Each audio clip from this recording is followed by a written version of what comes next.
Sports Radio 560 WQAM Miami Fort Lauderdale presents The Neil Rogers Show. To talk to Neil, call 567-0560 toll free for Dade and Broward, or pound 560 on your cell phone. The opinions of Neil, his guests, callers, or anyone else on the show do not necessarily reflect those of WQAM, Beasley Reed Acquisitions, or the Beasley Broadcast Group. Now, Neil Rogers on Sports Radio 560 QAM. It's Friday, you bastard. She talks to me dirty, blows in my ear, but I can't get hard. I've tried all sorts of remedies and helpful hints, even put my in a splint. The cramp in my neck says it's 2:45, and my jaw is sore. Oh! I can't get a boner, but I'm not a loner. I use my mouth to score. Oh! My doctor tells me that he's got a pill for only $7. That'll get me stiff. Are you sure? No more hair to flood. Maybe I'll see your face the next time that we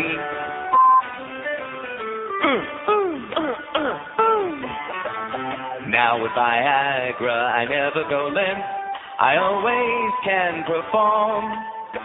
I walk around the town with a permanent grin, 'cause I lost that rash on my chin. With my hard penis down in between us, sex is not a chore. Give me your number and I'll lay the lumber. Don't need my mouth to score.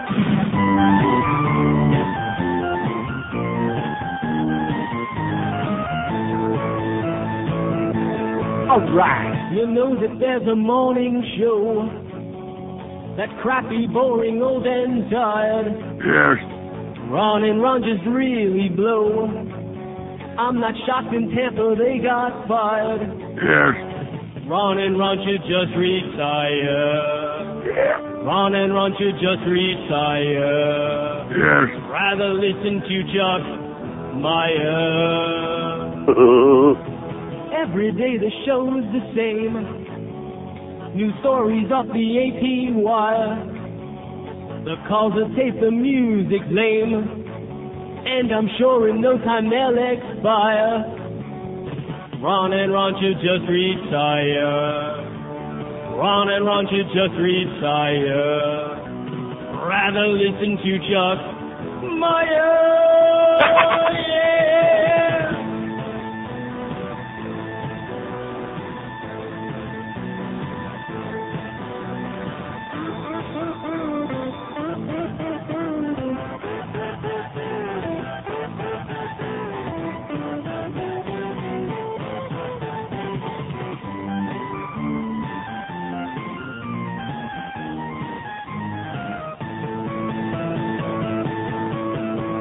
Every day the show's the same. New stories off the 18 wire. The calls are taped, the music's lame. I guess intelligence is not required. Ron and Ron should just retire. Ron and Ron should just retire.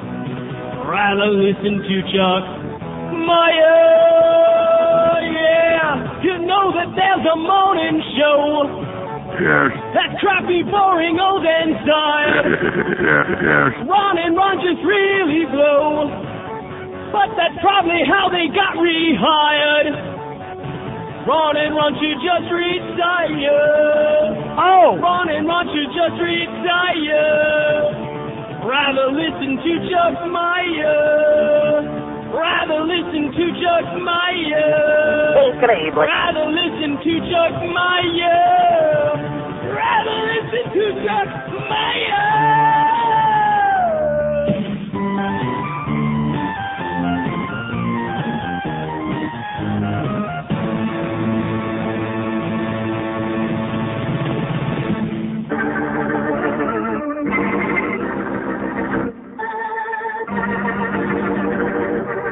But you go to the meetings. No, that's my rule. I won't. true. That's the rule for me. You're in radio, I don't want to talk to you. I don't want to see you. I don't want to know you. You're in the business. I don't want to know you.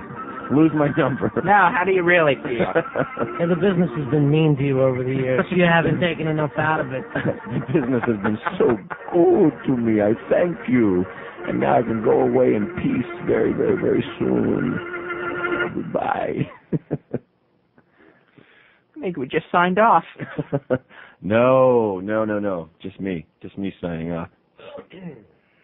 How's the crib? How's the down south crib? Nice? Yeah, it's great. It's great. Love the hood? I'm just trying to get in. My wife is hearing these rumors about you leaving. Why did we buy a new house? I go, I don't know, honey. He didn't tell me until after we already put the mortgage down. I told you before the mortgage, my friend. No, you yes, didn't. I did. I remember talking to you about this. You never talked to me. I heard from someone else. I know. I talked to you in the middle of November. We all sat down in the middle of November, and you were in the middle of a deal. You didn't do the deal, and you did another deal. You told me that. I just said I didn't, man. You told me that. You told me that in November, man. You did. We never talked in November. We did talk in November. We sat in a hotel room in November and talked. What hotel room? That hotel lobby, and then we went up to the room in Tampa. That hotel room. Remember? We had lunch, and then we went up to the room. By that time, I already had my place, man. No, by that time, you didn't have your place. And I didn't talk to you. I talked to the people that you had tell me. No, we all talked. We all sat up there and talked together. We did. We had a meeting. We all sat down, talked, and then you and I and two other individuals from the company sat down and had a meeting in the hotel room. And that's how it went down. That's what happened. And that was before Thanksgiving. And here we are, January 6th. Are we going to have a conversation or what? No. Are we done? Should I walk away now? You're going to do whatever you want to do, man. I am. I have done whatever I want to do. But should I walk away now? Would it be easier? I don't want to make this thing difficult. No, this thing's all about you anyway. It's not all about me. It's about the show continuing. It's not all about me. It's not all about me. It's about I'm moving on. And we're making this an easy transition. Well, let's make it then. We are making it. Don't ask me about, how everything's going. I asked you about the crib. I'm going on. Okay, I asked you about the crib, that's all. It's great, Ronnie. Man, I'll just leave now. If it's easier that way, I will. Of course it's not easier that way. Well, then why are you doing this? I'm not doing anything. Let's go on. Let's act like everything's happy. That's exactly what I was doing. And then you took your headphones off and didn't want to talk to me. Don't play. I'm not playing. I'm not playing at all, man. I'm being totally honest with you, and I have been. Yeah. What do you mean, yeah? I'm glad. I'm glad everything's going down the way it's going down. It's all happy. It's all happy to me. I know it is. It's time for me to move on. That's all. All right, so let's change the subject. I didn't bring it up, man. I was just having a conversation with you, and you just stopped talking to me.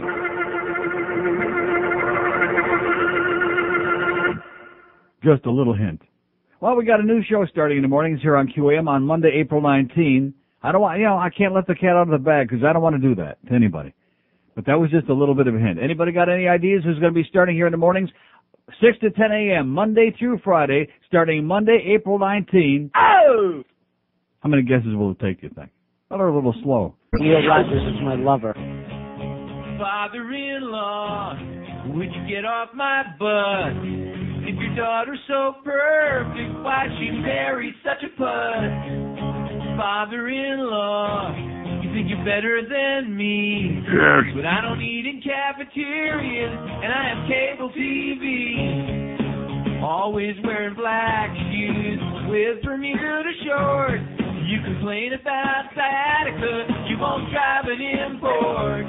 Too much swearing in the movies, too many songs at the beach. Everyone except Reagan should have been impeached. Father-in-law, you like driving big cars, and you hate any music that has a guitar. Father-in-law, tell me I am a creep, but I ain't clipping coupons every day of the week. I'm nothing like you. Don't go to the dog track. I don't drink hot coffee.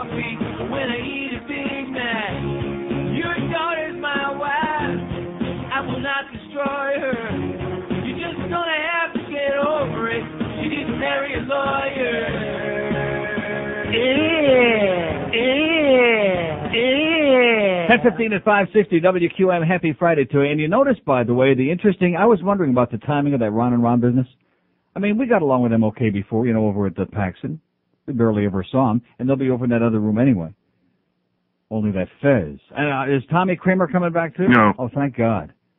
Maybe he started doing drugs now. All the drugs he missed out doing in the 60s and 70s, maybe he's going to start now. At least he ought to. You realize he's only 36. But yeah, right. At any rate, yeah, he's like the juicy man. Jay Kordich, the guy with the juicy there in the infomercial, he's only 27. He just had a rough life. You drink all that juice, you can look just like him. So speaking of the juice, they're starting on the 19th because you know what's on the 17th, don't you? Even you would know. Saturday, April 17th, all day long, it's the NFL Draft? Right. So they figure they can get that crap out of the way and pacify the sports nerds, and then the 19th we can start evolving into like a real radio station. Since they've seen that narrow number that just never ever grows. It kind of like contracts and expands, but only like very minimally, because it's got nowhere to go. Because thank God there's only a limited number of no-lifes out there in Radioland, even in this town, who just, I hear this stuff about the NFL draft, and oh God, it's a week from tomorrow. Oh boy. Oh my God. Wow. And last night, let me tell you about my aborted trip to Pompano Park last night, by the way. Second year in a row, because I'm a schmuck, because my Alzheimer's is kicking in heavy duty. I want to say this. Carol Houck and David, what's that guy's name up there? Horror Show. Between the two of you and anybody else that works up there in pubic relations, publicity, she faxes me Waystar fax paper with all this useless crap that nobody's interested in, that I can't possibly use on the air. But when it comes to something that I might, especially in their commercials, they're paying for commercials on this show for years. Since my friend Alan Finkelson died, there isn't anybody in that place that knows anything about promotion or publicity or disseminating any information. It's like this place. Everything's got to be a big secret. So last Thursday, Fat Rich is sick. We don't go to the track. He calls me up. He's sick. Okay, see you next Thursday. Click. That's it. Now, I realized that the dining room was closed last night. I mentioned that the other day. But we go down to the fourth floor. We sit in that very uncomfortable box there on the fourth floor with our TV, with the simulcasting, the live racing. I drive up there last night. I get there about 5:45, and I look around and thought, boy, it looks awfully quiet here. Awfully quiet, even more quiet than usual. I mean, you go to any track in this town, and they're all real quiet these days. So I go in there, I go up on the fourth floor, and then I go out. It's real quiet. Finster. I mean, it's like deadly. And I go and I see a couple of the employees there eating in the dining room on the fourth floor, and I go in, a couple of my paisans, and I say, oh, gee, I thought for a minute the place was closed. And we're talking for a minute, and then all of a sudden my friend Carol, not Carol Houck, but the other Carol, says to me, oh, yeah, well, there's no live racing tonight. Who was that in the doorway with the door open? Oh, our good friend Zoltan. Okay, I thought for a minute it was Gary Sarner. Glad to see you, Zoltan. For Gary, get him out. We already saw him once. That's for this month. Over your quota, Gary. But at any rate, so make a long story short, there's no live racing on Thursdays. Did anybody tell me? No. And you see for yourself right here. George can witness. Here's the schedule for April. Does it say anything about the reduced schedule of racing nights? No. No. So I'm sitting there now thinking, well, the fat man's not going to come up here without the live racing, because I would prefer just to sit there with the simulcasting and bet Hazel Park in Detroit. That's where I make a few bucks, betting the Detroit racing. And I'm sitting there and waiting. Of course, I realize that there's not a Chinaman's chance in hell that he's not going to come up there only for the simulcasting, because then he can't check the workouts. Oh, the 7-horse worked out great in the 4th race. And the 2-horse broke. He can't do that. So, he's not going to come up for that. So I sit there. I wait about 20 minutes. I finally realize, and there's nobody there. It's except for my good friend Ron Bash, who'd be there if there was a race on the moon. He'd be there, on the phone, plunging his brains out. But there's nobody there. So I get in the car and I go home, and then there's a message on my answering machine, which was kind of appropriate, because the message said, come on, you'll get to it. Reach there. Fat Rich reminds me of my mother. Yeah, that's what it said. No, it was the fat man saying, he was going to be a little bit late, so he called the track, and guess what? They told him no live racing tonight, so he turned around and went home. And what a shame that I'm probably already on the way to the track. Yes. And I wasted my gas. Yes. And my time. Yes. Et cetera. So anyway, I get in the car and I'm to go home from this abortive, wasted time trip to Pompano Park, since they don't want to tell us what the schedule is up there. And I'm driving home and I'm listening to the station, of course, being as loyal and desperate, and there's nothing else to listen to anyway. And I'm listening to Big Fat Boogster. I was just asking George, how do they get Boog and Josh Friedman up here on the 3rd floor at the same time? Man. Ooh, it's a good thing it's after hours and those people on the second floor are safely out of the building. So, Boog is going on there droning on about whatever, and Josh interrupts, and they're talking about the dreaded NFL draft. I'm going to say this. You have to be daft if you're obsessed with the NFL draft. And we got a lot of daft people out there. Crazy. No lives. I mean, no life whatsoever. So Josh, of course, so we know, and all you got to do is get 200-300 pounds of food, curl up on a sofa, hook up your colostomy bag, and you never have to move all day. He admits right there on here proudly that he sits and watches every minute. The ESPN, I guess, covers it for 6 hours. If they covered it for 26 hours in one day, he'd be there shoveling the food down his fat, smelly puss, watching the NFL draft. Yeah, this isn't just for him. This is for those of you out there, the sports nerds, who are so obsessed. First of all, why does anybody care who's drafting unless it's your team that you're concerned about? Which that could take about, 30 seconds to see who your team is drafting, if it really makes that much difference to you. But if that's the beginning and the end, if that's how much life you've got, then we'll give you Dr. Jack's number in a few minutes, okay? He's still on the outside. He hasn't been sentenced yet, so you've got a few days to get a hold of Dr. Jack. He'll put you out of your misery. Oh, we're having an NFL draft party, all right? Come on. Let's another draft party. I mean, this to me is so sad. This is the time of the year when it epitomizes the tragic no-life mentality of the sports nerds. I was telling George before the show this morning, there are, different categories of nerds. There are like the computer nerds, like this jackass, the one that started the Melissa virus all over the world, whose lawyer now says, the virus is art, not terror. It's art. Right. The 30-year-old computer programmer, who originally, by the way, was a Broward County resident, but now lives in Aberdeen, New Jersey. Everything bad in the world stems from Jersey, I'm telling you that. Every bad smell starts in Jersey. And his attorney says, it's, art. It wasn't terror. He's just having a good time. Computer nerd. Overgrown infant. Just like the people out there with their NFL draft. Overgrown infants. Infantile, juvenile, back to that crap again. Oh, there's this 12-year-old kid with a great arm, out in Aberdeen, Kansas. There you go. I feel sorry for us. That the planet has to be that, all these starving people from Kosovo, all these ethnic Albanians or whatever you want to call them, people that are being slaughtered, driven out of their homes, both of the above. All the misery and the poverty and the desperation and the stupidity in the world. All the people just clamoring for just a little bit of space, a little bit of fresh air, breathing room. And we have to take up room that could be taken up by, reasonably decent people with sports nerds who are worried about the effing NFL draft. We had to contend with this on the other station, even though it wasn't a sports station. It was your Dolphin station back in IOD. So we had to contend with that. And, of course, they were like obsessive, but not as obsessive as here. Because here everything runs around, Greg Reed's sports ego, Mr. Sports.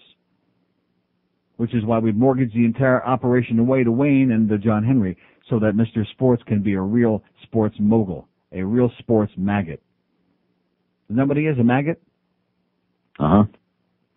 So there you go. The NFL draft on the 17th. Ron and Ron start on the 19th. We'll sweep that away. We'll get that out of your system, and then we'll start sweeping away some of those sports nerds, just like we've done here very successfully between 10 and 2. If nothing else, even with these big numbers and all the revenue we brought in here in the last 15 months, we have driven away a lot of the sports nerds, a lot of those jackasses, a lot of those no-lives, and we brought this really intellectual audience to this station. QAM. George. Yes? Neil reaches a lot of people. Yes. I read the paper that they said. Are you going to be listening to the NFL draft? No. Good. Excellent.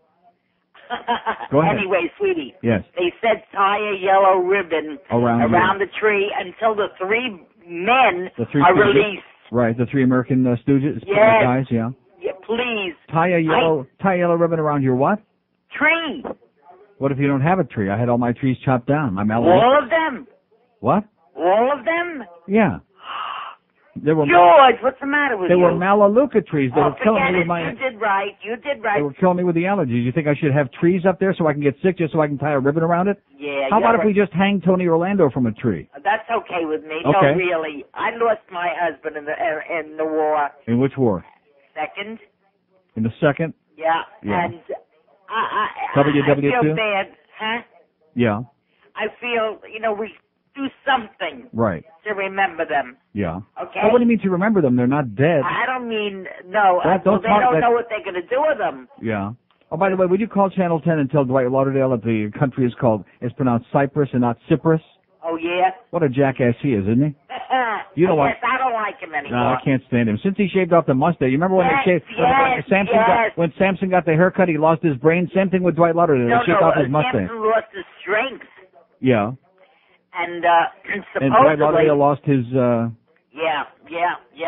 Anyway, George, try to ask him if he would announce it. It would be nice for the families of the people of the people that are. Well, he's so obsessed with this other stupid stuff, but I'll try to get him to do it. Okay, darling. He's such a hard ass, Oh yes, I agree. He's impossible. He's a real jackass. All right. Okay. Have a great weekend, sweetheart. You too, sweetie. And happy Sukkahs too, by the way. Thank you. Never too early to say happy Sukkahs. Okay. By the way, tie a yellow ribbon around your this weekend before you go to the movie drive-in to try to procreate. Have you seen that stuff? They're all trying to make the Y2K babies. I'll get to that. We got a lot of stuff today. Take a couple of calls. I want to bang you in the butt, honey. ERECTION. Oh! It's erection time. Yes. I'm gonna kick off my shoes, strip off my dress. It makes me wet when I see you get a big erection that's too big for my mouth. I want it mercenary and on top of you, and take it up my lubricated poop tube. Rectum. Give me an erection. Okay. Nail me to the wall. ERECTION. Oh. I want to drain your balls. I want to love and wally out you when you shoot your Uzi, and then I'll give it a blow. In the morning it gets as big as this, at least until you take a piss. I want to wrap my lips around your pulsing tube and make your Wonder Worm explode with glue. Squirt, squirt. That's some erection, and it's uncircumcised. Boy. ERECTION. Oh. I want to drain your balls. ERECTION. Oh, by the way, speaking of Anna Maria, 10:32 at 560 WQAM. So our good friend, little Tommy Denberg. I guess we should play that, shouldn't we? He is still the world's biggest asshole. Yes. Tom Denberg. Beautiful. Nice. Thank you. You're welcome. So anyway, little Tom Denberg, who I saw at the hockey game, one game last week. I forget which one because they've all been the same lately. They've all stunk. And we had a long chat and tried to have a chat between all that music, that noise blaring in the Macarena. So anyway, we have a little spy report about little Tommy D over there at Clear Channel. Tommy was driving into work yesterday. Now, was this like, I guess, in the middle of the day? Or like, it doesn't really make I think any in the middle of the day. Middle of the day, coming in from one of his tough sales calls. And now, who is this young lady that you're telling me about with the very large boobs and the shapely ass? Jennifer. And a pretty face. Not our Jennifer, but some other Jennifer. Another Jennifer. A lovely Jennifer, a beautiful, real, smoldering hot Jennifer, probably very scantily clad. A co-worker, a fellow employee. A co-worker there at Queer Channel, okay, to try to keep the morale up. So Tommy D, being, of course, always having an eye for the ladies that look really, really human, he became enchanted, obsessed with Jennifer. Obsessed to the point where he kind of like wasn't paying attention to where he was going. Well, you've all done that, haven't we all? So our good friend Henry, what's Henry's last name? Quesada. Henry Quesada, who's a good guy, by the way. He once punched Fat Boy in the puss. I wonder if he's related to Isabel de Quesada. So anyway, Henry had his car smashed up by Tommy D. To make a long story short. I mean, really, really bashed and smashed. They are hypnotic. I mean, she is Oh, you know Jennifer? Oh, sure. She's a good friend. Yeah. She's a good friend? Not as good as I'd like her to be. Yeah. How old is Jennifer? About 15? Little. 14? Now, how old is Jennifer? Early 20s? I don't know. My age, a little younger, maybe. Your age? Maybe a little younger. Nobody's your age. Not down here. So there's the Tom Denberg Spy Report for you, boys and girls. Ron and Ron, Monday, April 19th. Oh! Let's hear from all those Ron and Ron people. I really miss those guys. Anybody remember them? No. Huh? Now, is Fez coming too? Yes. Tommy Kramer? No. Good. Who else was on that show? I guess we'll have to hire Mad Max to engineer it. Yes. Parody guy. Oh, the song parody guy, he'll be but Jim. Wasn't that his name? What? Now, what are you looking? I'm supposed to be the old guy. His name was Jim. Hi, this is Jim. No, not that Jim. He's not coming back. He still Jeff. is. Huh? Jeff the parody. No, it was Jim. All right. I'm telling you, it was I'm Jim. easy. Yes. Believe me, it was Jim. So the song parody guy's coming back? Yes. Ron and Ron. The guy, look at it. The phone is smoldering with excitement. Ron and Ron Radio Network, hello. See what I mean? Ron and Ron Network, hello. Hello? Yes, sir, WQAM. Yes, I'd like to speak to Neil, please. Speaking. Neil? Yes. Oh, my goodness. You This took ain't me no up cold. I Ron wasn't Ron, expecting this guy. that. I'm so I'm picking relieved to people hear- up cold today. Today and yesterday, we're doing something a little different today.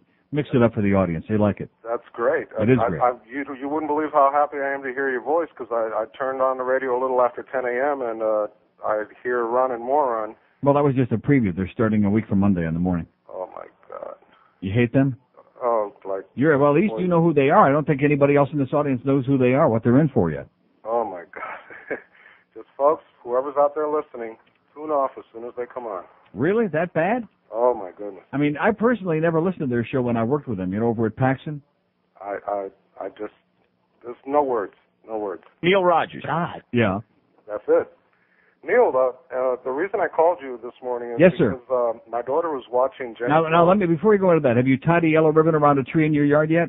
I tied the yellow ribbon around the thing and everything. Yeah. Good. Okay. I was watching. Well, actually, my daughter was watching Jenny Jones this morning.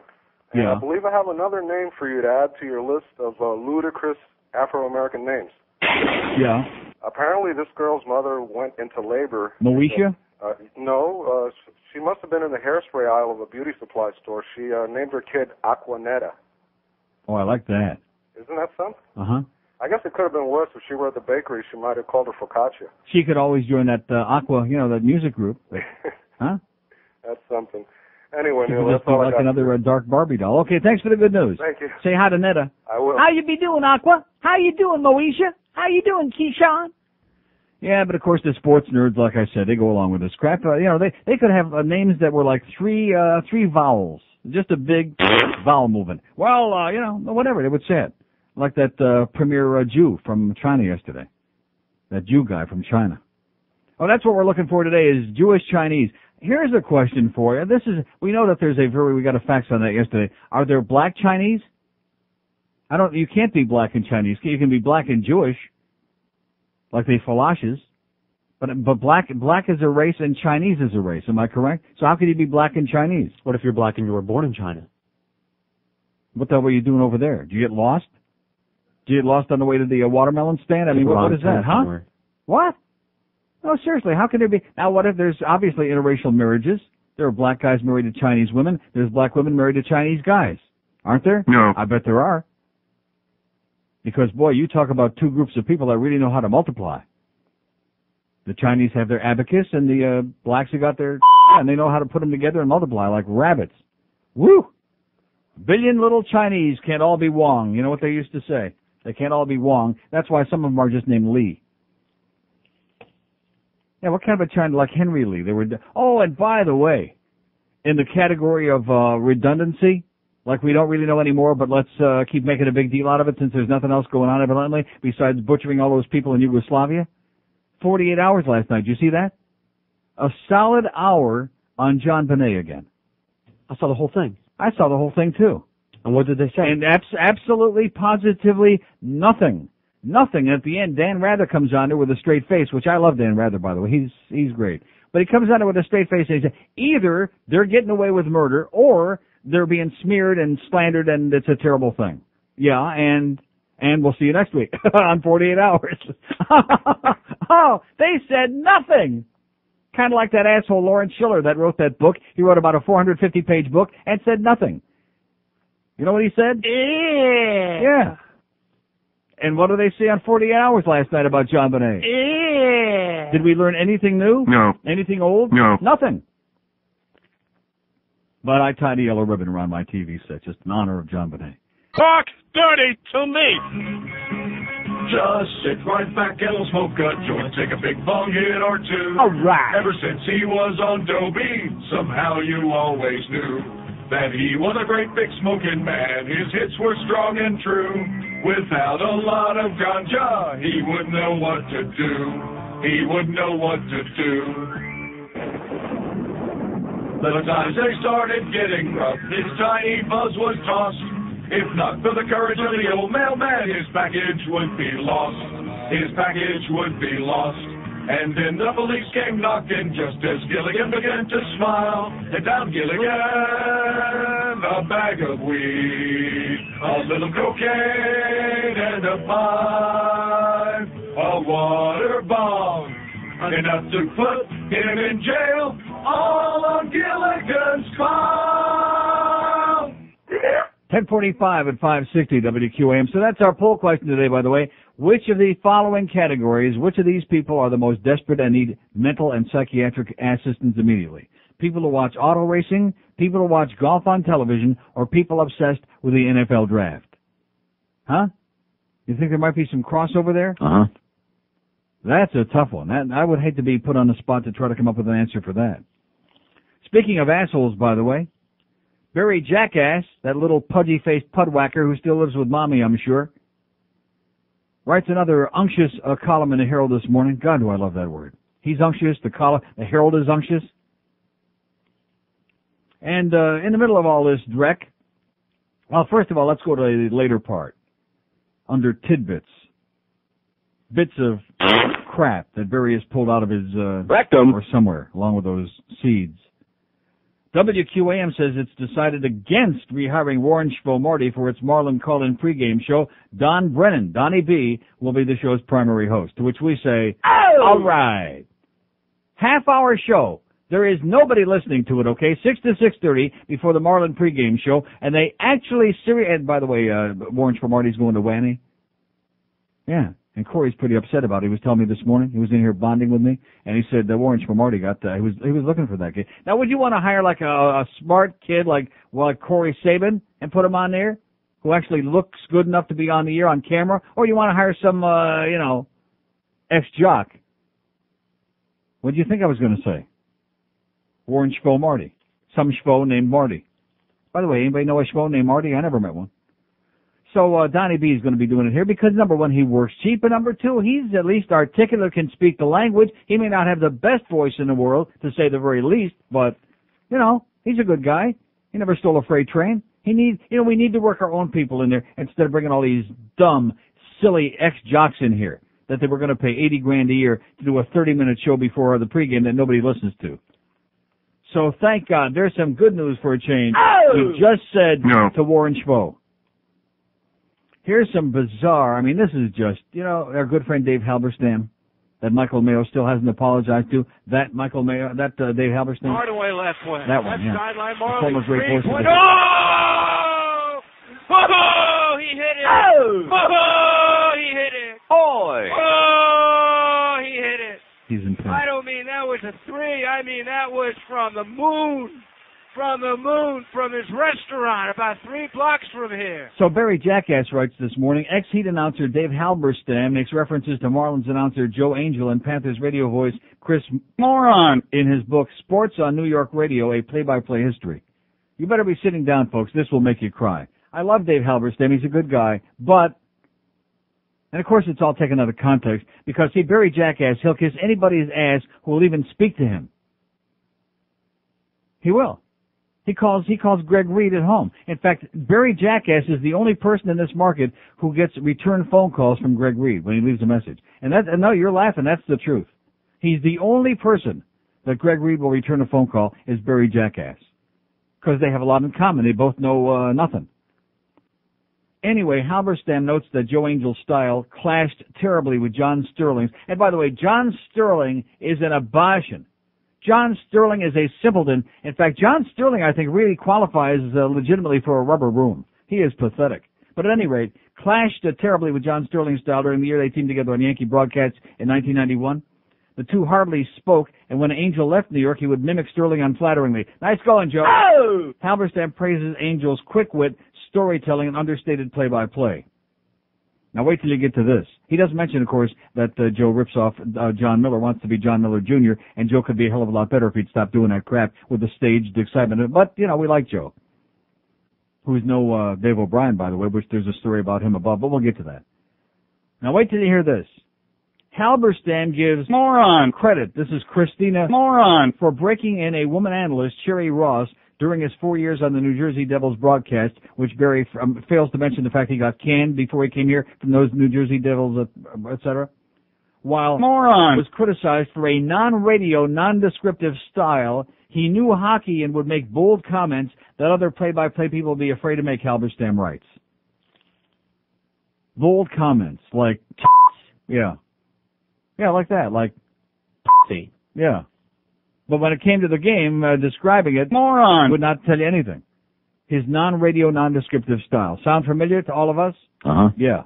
Like, what's the score? Where's the puck? Who's the schmuck with the puck? What's going on out there? Instead of all this crap that you're, like doing. Idiot. You moron. Moore, incidentally, is still weighing an offer to do talk and play-by-play for ESPN Radio. He'll not make a decision on whether to return to the Panthers till after the regular season ends, very, very soon. What a moron. God. So Dave Halberstam, Dave's just a nice guy. I guess he wanted to be flattering to everybody. But a book called Sports on New York Radio, a play-by-play history, that it would even include Christina Moron, that's kind of sad. So no wonder why Michael Mayo won't apologize. Maybe he knows something we don't. And remember when Dave sent us over those little make-believe Goyish Homentashen? So we like you, Dave. You're a great guy, but you got some work to do. WQAM, Ron and Ron Radio Network headquarters. What is it? What was that? Maricon, was that it? Maricon. WQAM, hello. WQAM. Yeah, I'd like to talk to Neil. Speaking. Neil, hey, I remember Ron and Ron. Yeah. God, they stink like we finally poison. got one. They stink like poison. All they ever talk about is... smell like Josh Friedman? Yeah, exactly. Wow, that's saying a lot. All they ever talk about is drugs and smoking and just boring stuff. Yeah. And then their cranky voice. I don't know which one it is. One of them has this whiny voice. Yeah, that's Ron. Ron Diaz is the one with the. That's the shorter one or something. Ron. What's the other one's name? Bennington. Oh, I forgot. Ron Bennington. Oh, yeah. God, they stink. All right, just called to tell you that I know them, and I'm dreading the day they start back on. It's the Ron Radio Network. It's enough to make you puke, isn't it? Oh, it is. Horrible. Okay, thanks. I'd like to call a friend of mine a douchebag. Yes, sir. Wimberly's a douchebag. Okay. Bye. Wimberly. Is that like kin to Kimberly? Or maybe to Moesha? So evidently the Ron and Ron thing ain't going over too big so far. Who else can we put on there in the morning besides them? That's our poll question. I mean, Phil Henry ain't coming back. Are you sure? Positive. So who can we put on there in the morning to boost those numbers that are killing us and costing the rest of us a lot of bonus money? Bob and Tom. Now we're talking. Leave it to George to come up with an answer. I mean, West Palm is not the same market. You can't even hear that station in Dade. Bob and Tom. Love Bob and Tom. They talk sports. I'll tell you one thing. They'd kick Howard's ass sideways and upside down. They do more funny stuff in 5 minutes than he does in 5 years without all the hype and the bullcrap and the long hair. Love Bob and Tom. Now we're talking heavy duty, man. WQAM. Yeah, Neil, bring back the wooden Indian. Well, that's the guy, the wooden Indian in the totem pole, Ron Diaz, who says that he never met a softer man in his life than me, and that's before he even squeezed it. WQAM. How you doing, Neil? Great. I was wrong about Yager yesterday. He didn't have a groin injury. He didn't have a groin injury? No. We got two idiotic calls here yesterday saying he was out for the season, and then we got the facts from the Pittsburgh Penguins website, said he was not playing last night's game, which he did not, and boy, are they pathetic without him, by the way. Let me explain it to you. Yes. I got it from good sources, but him and Constantine are in a big, big feud right now. I know, sir, if you would have let me finish, I could have told you that, but anyway, go ahead. Okay. Go ahead. Go ahead. No, go ahead. Okay, anyway, two things. First off, what's with all the spots this hour? That's the first thing. What's with what? All the spots. We don't have any more spots than we usually do. We have a lot of spots. It's all spots radio. Okay, listen to this. Don't be knocking the spots. As long as you're a lot of spots, that means my check might be good this time. Go ahead. Neil, second off, I think you're bullshotting us on this Ron and Ron Of thing. course I am. I make up stuff all the time on that. It's just that we're trying to find somebody that we can put in there. George just had a good idea. What about Bob and Tom? I'm Tom. Where's Bob? No, seriously, what about Bob and Tom? You don't know them, huh? Do them. Yeah, West Palm. All right, Right. here, I'm in West Palm right now. Oh, Listen up. they're great. And last thing in closing. Well, what about Bob and Tom? You like them? They're tremendous. See, there you go. And They're starting a week last thing in from closing, Monday. Neil, Yeah. listen to me. Listen to me. In fact, you know what we could do? We could just put the radio. Never We'll listen. get a good radio in here. I'm listening. Okay, listen. Now, before you get on them draft nerds, don't forget, you're the one that was sitting at an empty racetrack last night. Have a good day, Neil. Okay, thank you. What does that mean? So I'm a nerd for going to the track because I didn't know? See, unless somebody tells you what the schedule is, and you've been going every Thursday for months and months, you really have no way of knowing. So I admit I'm a schmuck for not finding out because I made the same mistake last year, only last year was on a Monday, and I walked in there, and the whole place was dark. See, this is a guy who wants to defend. He must be an NFL draftnik. He's obsessed with it. If you're obsessed with the NFL draft, what it says to me is that one of two things. Either you're looking for another excuse to get drunk, like on the 4th of July, go to another draft party, which is fine, and drink all the draft you can, or you're just so obsessed with the silly stuff with these guys running around in the tight pants. I mean, what difference does it make who the San Diego Chargers are going to draft on Saturday the 17th? Does anybody care in this part of the... No. Of course not. Not if they got a brain. Who cares? Who cares who the, Baltimore Ravens are going to be? No. Of course not. You got to be Raven lunatic to care about that. Even in Baltimore, they don't care. They're waiting for Castro to come up there. They like him, boy. They love him. Don't they kind of like fit together, by the way, like a glove on your thing? Castro and Baltimore. It's a good match. Kind of smarmy. Friday, you bastard. Y2K. The Millennium Bug. It's approaching faster, ever faster, and until now there was nothing you could do about it. That's right, I said until now. Because now there's the all-new Y2K Mart. Clean up on aisle 5. That's right, Y2K Mart. It's where you can shop like there's no tomorrow, because there probably won't be. Security, guns and ammo. You see, at Y2K Mart, we're there to help you get ready for all the unpleasantness you're going to face when civilization collapses on New Year's Day.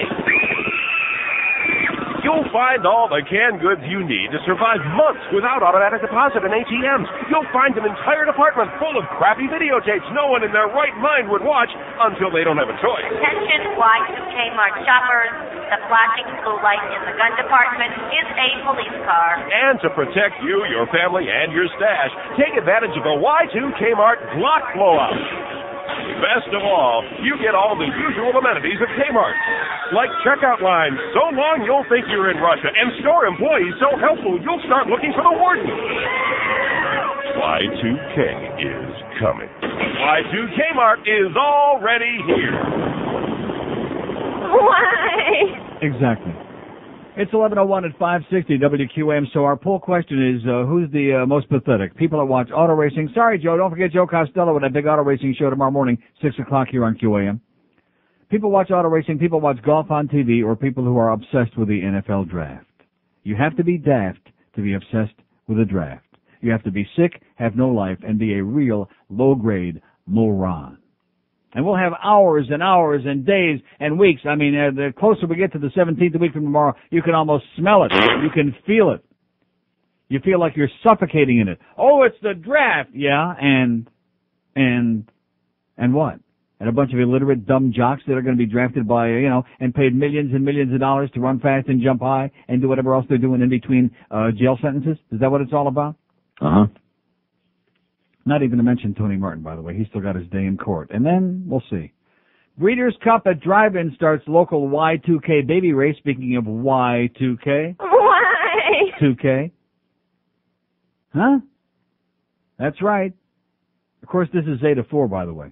All over the country, various radio stations and desperate ones like Zeta 4 here in town are doing a Breeders' Cup, as in your cup runneth over, scored, competition at the Swap Shop Drive-In and Flea Market on Sunrise Boulevard. Like they really need more publicity, right?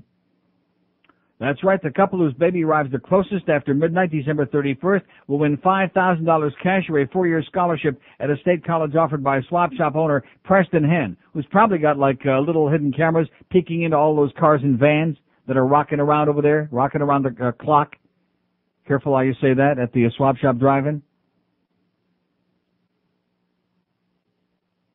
This is just astonishing. Like they have to have a contest. They're screwing their brains out. I mean, they're doing it rapidly, over and over again, just nonstop, praying to be the first ones to procreate, which, of course, is just what we need. Oh! Because what kind of people basically nowadays, I mean, in the old days, everybody would go into drive-in movie theaters, but what kind of people go now? And especially, what kind of people go to the swap shop? I don't want to say trailer trash. I don't want to say that. Remember those remotes we used to do there? So I'll say trailer trash. Just what we need is something to encourage trailer trash to be reproducing like rabbits. Oh! So that Jerry Springer and all those shows can stay on for a long time. Isn't that lovely, huh? And they're giving them promotional banners and stuff to put on the outside of their vehicles so people can't see what's going on the inside, you know? Who's hanging 10. Here's the best story of the day, by the way, before we get back to our assault on the NFL draft nicks. Ticket over language dismissed by judge. Yonkers, New York. This isn't a local story, although it very well could be. Yonkers, New York. How's Bullet Bob Meyer doing, by the way? Anybody know who that is? No. No. You know who that is? No. The voice of Yonkers Raceway for the last 100 years, Bullet Bob Meyer. Every race he's ever called sounds, I mean, he's okay. He's accurate. But every race he's ever called sounds exactly the same. Exactly the same. He's like a human automaton, like a machine, like a computerized voice. Although at least he's not an asshole like Ross Morton. But anyway, a Cuban-born trucker who was issued a traffic ticket for being unable to speak English has won his fight to have it dismissed. Rogelio Campos, 62, I guess we call him Raj for short, was driving a dump truck filled with broken cement when he was stopped July 16th and cited for not displaying the company name on his truck, for not producing a card proving that he was fit to drive the vehicle, and being unable to speak in English. This is in Yonkers, New York, and he was Cuban! Cuban! Calm down, Emmy. Emmy Schaefer's all, it was a Cuban! Yonkers City Court Judge Richard Leibowitz, that don't sound too Cuban to me. Boy! And a Jew.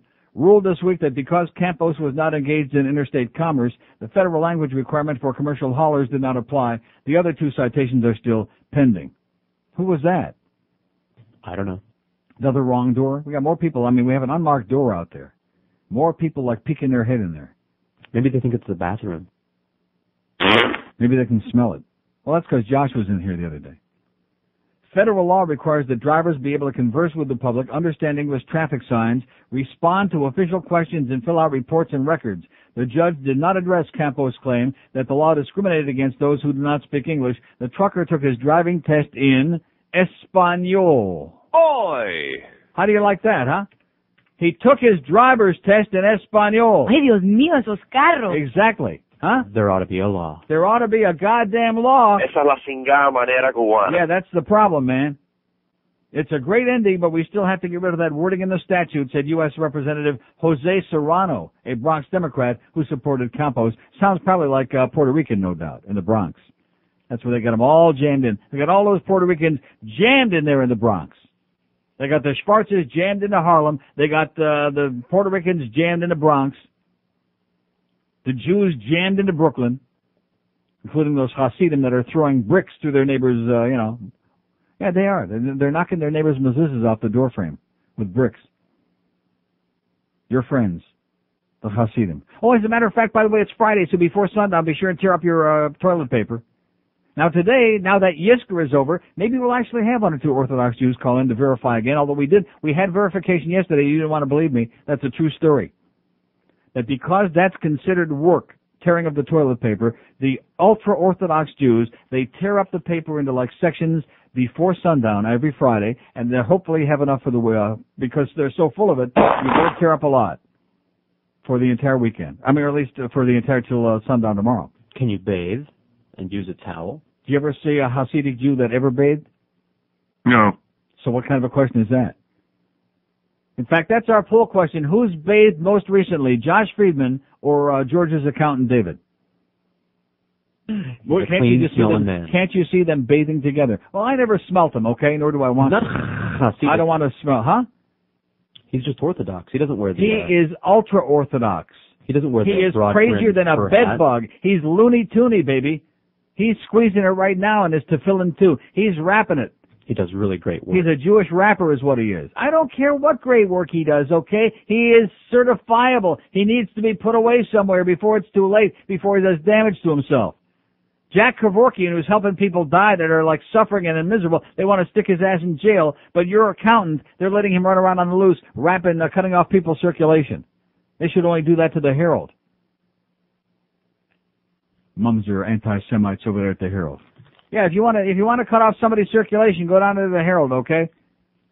And quit potchking around with those stupid straps with that S&M exercise that even Al Goldstein's embarrassed by. 9 minutes after 11. See, the Jews invented everything. Those little beanies that you guys stole, they invented S&M. I'll tell you where they're into S&M, Pompano Park. That's right. I went up there last night, and it was mostly on the M side. And exercise and masochism because there was nothing going on. Well, there was simulcasting going to be going on in about an hour and a half, but I knew that nobody was going to show up for that, so I got in my car, go home. But here's the schedule since I tore it out of the program that I had to pay the $2 for myself last night since it was a disaster. This portion of our show is brought to you by Boob Lube. A little bitty on each titty, and we're talking a 40 double D. And the all-new Palm Balm, because love and loneliness go hand in hand. Remember Palm Balm. Now, back to our show. This is Learning to Spell with Donnell. I'm Donnell Jackson, and today we're going to spell the word eyes. Spell it with me now. Eyes. E-Y-E-S. Now, let's use it in a sentence. I'm so glad I still got me a job. This is Learning to Spell with Donnell. Yes, and I'll be Donnell Jackson. It's 11:14. It's 5:60. WQAM. We got the Hank Goldberg Show in studio, no less, 2 to 6 today. We got Talking Baseball with Donnie B and not Warren Spermarty, 6 o'clock. 6:30, the Marlin pregame. 7 o'clock, we got the Marlins and the Phillies. Any interest in that at all? No. And then if that doesn't turn you on, we got on Waxy 790, the Panthers and the Sabres in Buffalo. Any interest in that? No. Huh? No. WQAM. Neil. Yes, sir. I was up in Daytona Beach back in February, and there's giant billboards with two babies in diapers, and it says Ron and Fez, Born Again. They're on a classic rock station up in Daytona Beach. They do a morning show. Ron and Fez. Now, which Ron is that? Bennington? The one that was left over.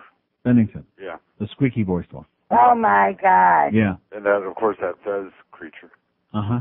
But was that gal that did the national anthem the other night at the Bruins, was she the one that called you? No. Oh, I'm glad you mentioned that. I wanted to give her a tip of the old hat. Beth She was Cohen. great, wasn't She is great. Beth Cohen, you're the best, sweetheart. Boy! Yes, sir. Leave it to those Jewish singers, man. She is the best.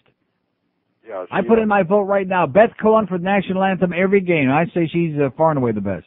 In closing? She was great, yes. That was the best thing the Panthers put on the ice that night. That's for damn sure. Okay, thank you, sir. She's got a nose for hockey, but she is great. Beth Cohen, nice going, sweetheart. I apologize to that other young lady that called the other day. I'm sure you'll never be singing it again, not there. Because Beth Cohen, boy, she is dynamite. Goodbye, Aaron Burgell. Goodbye, Aaron Burgell. I can hear that song going right now. Huh? Can't you hear Booker Bryan doing Goodbye, Aaron Burgell? Because you're okay, Aaron, but boy, she's great. Beth Cohen.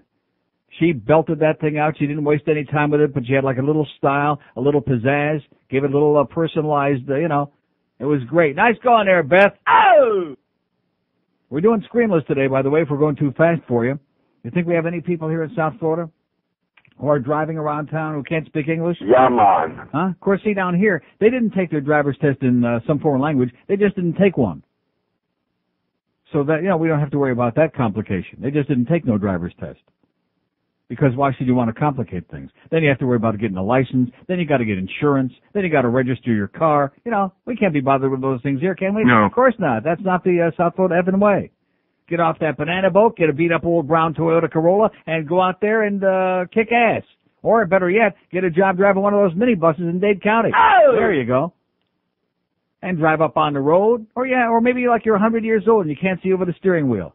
And you're creating drive-thrus all over town at places that never had a drive-thru before. You're having drive-thru restaurants that didn't have no drive-thru. Oh! Drive-thru banks that never had no drive-thru. Oh! Drive-thru laundries. Oh! Drive-thru pet shops. Oh! Yeah. Only place in the world where every day people are driving through buildings. Wow, I didn't see it. I didn't see the building there. I can't get my like that bitch in that fight, in that Holyfield fight. You know, she had a little problem scoring the fight because she couldn't see too well. Well, you know, that's a good point. WQAM. Hello? Good morning. Yes, sir. I hear the grease man's looking for a spot. Yeah, This would be a good place for him. Put him on MDM. Okay, put him on EDR. Yeah, we're searching for a morning show here for this station. I mean, there are certain people, I don't want to mention names, they came to me this morning before the show and they said, put some feelers out there. See who your audience likes. Because we look at these numbers here in the morning on this show. I mean, they're good guys, you know, but boy, oh boy. Even Defoe is reading books in the middle of that show now. It's getting so boring. You hear that? Little Dog was getting pissed off this morning. Defoe is reading books in the middle of that show. That's how terminal it's getting now. It's either the show or maybe those callers are putting him to sleep with that NFL draft garbage. WQAM. Hello, Neil. Yes. Hey, did anybody mention to you that Fabio incident? The what? Yeah, that's old news. You mean with the duck, the Yeah, goose? I know, it's kind of old. Yeah, he got goosed at the amusement park. Hey, so it's the old Ron and Ron, the original? The guy that left to go bodybuild or whatever? Ron Diaz and Ron Bennington, yeah. They're going to be there in the morning? No. Oh. I just made that up. Oh, you did?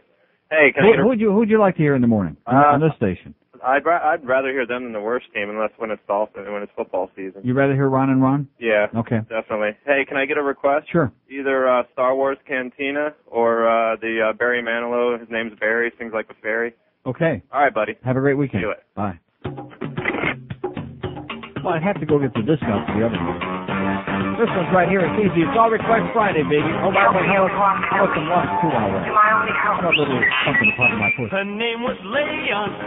She was a princess with a Danish on each ear and Darth Vader drawing here. So R2-D2 found Ben Kenobi. Obi-Wan. He'd have to put the Death Star plans into the rebellion's hands. So Luke and Obi-Wan had to get to Alderaan. So they stopped into Mos Eisley to have a drink with Han at the Star Wars Cantina. The weirdest creatures you've ever seen at the Star Wars Cantina. Music and blasters and old Jedi masters at the Star Wars. His name was Solo. He was a pilot with a blaster at his side and a smile 12 parsec wide there with Chewbacca. He was a Wookiee.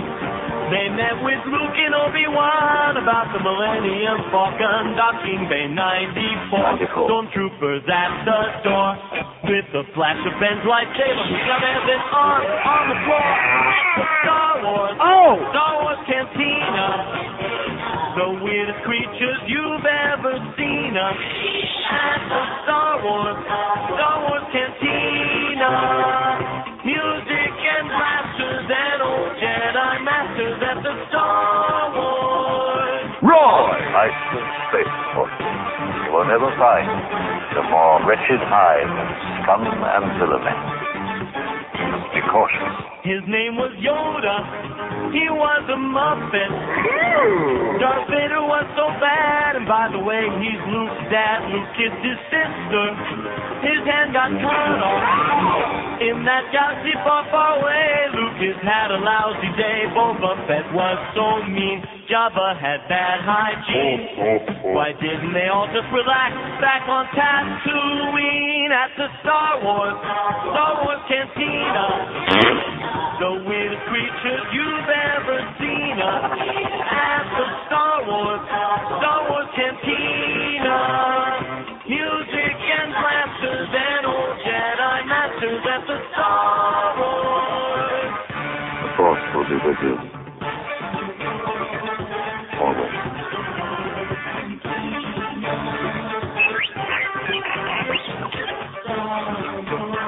Okay, so there's one book for Ron.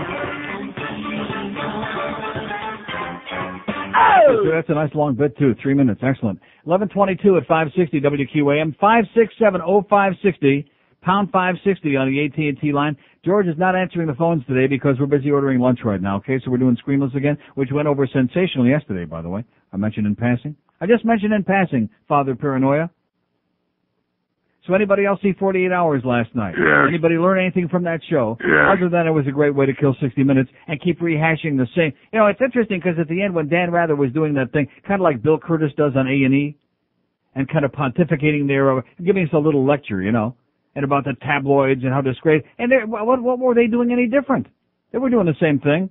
They were exploiting somebody else's misery, which is what television does best, and rehashing the same old crap. And like he pointed out, there's thousands of little kids get murdered in this country every year. Nobody ever hears a damn thing about them. But John Bonet, we're obsessed with that. So in case you haven't heard all this stuff before, which we know you have, here's another hour of it. And then we'll tell you how terrible it is that everybody's talking about it. WQAM, hello. Neil. Yes, sir. God, how are you? Okay. I had a question about that thing at the swap shop yesterday. What do those people think they're going to do with them babies if they don't win the contest?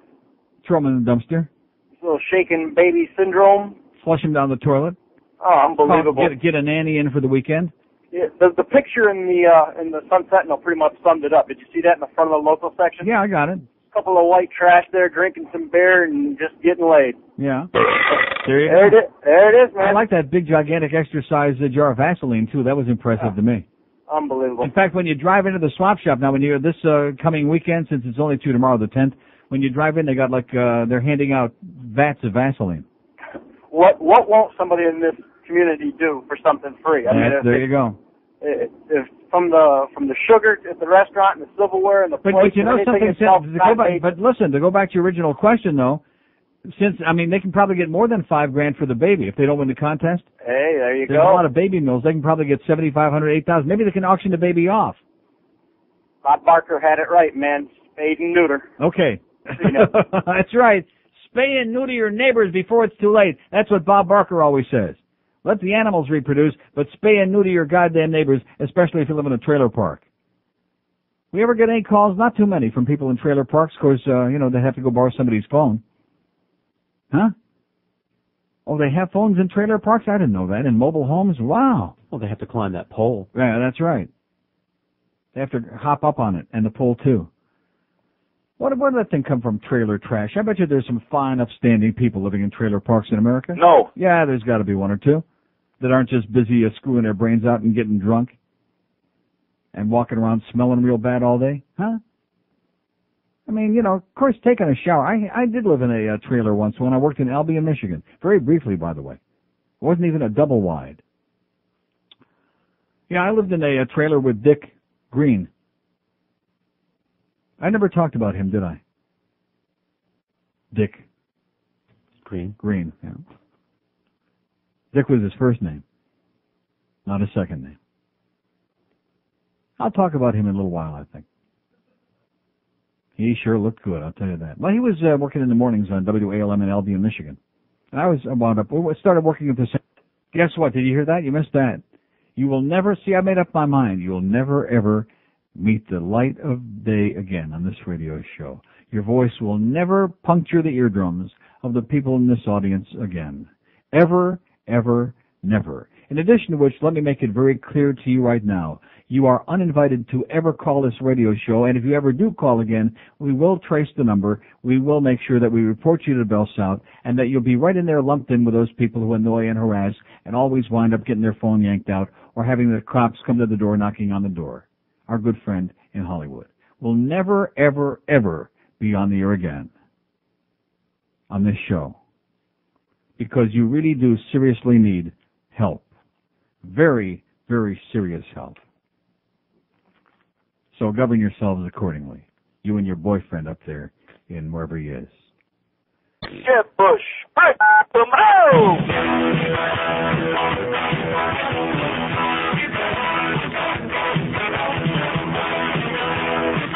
Better let me know.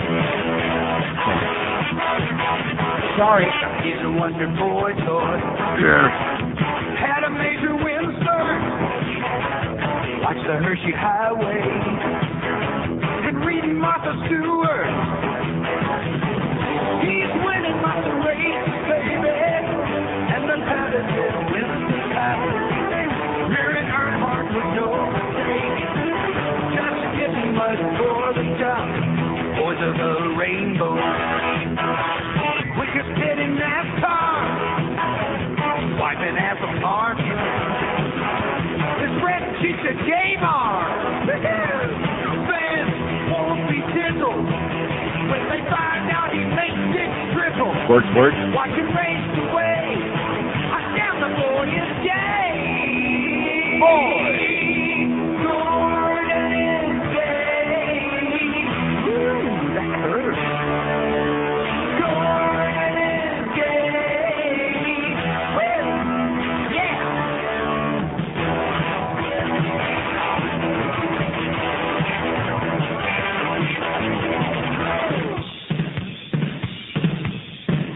On the racetrack, Lasky can maneuver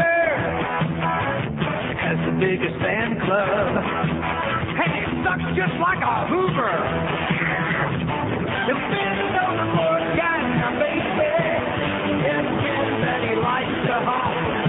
His racing outfit always matches. Hey, look at him, he's wearing red. Fans won't be tickled when they find out he makes it trickle. Watch it race away. I stand before you, Jay. Jordan is gay. Woo! Jordan is gay. Don't touch me there.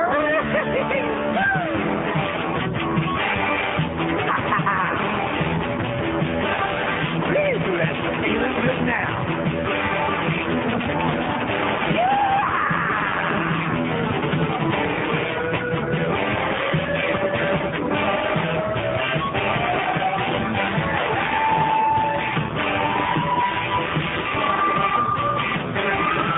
How's Gordon doing, by the way? He has a wife, you know. It's 11:33 at 560 WQAM. By the way, we're going to be sending the nephew out today.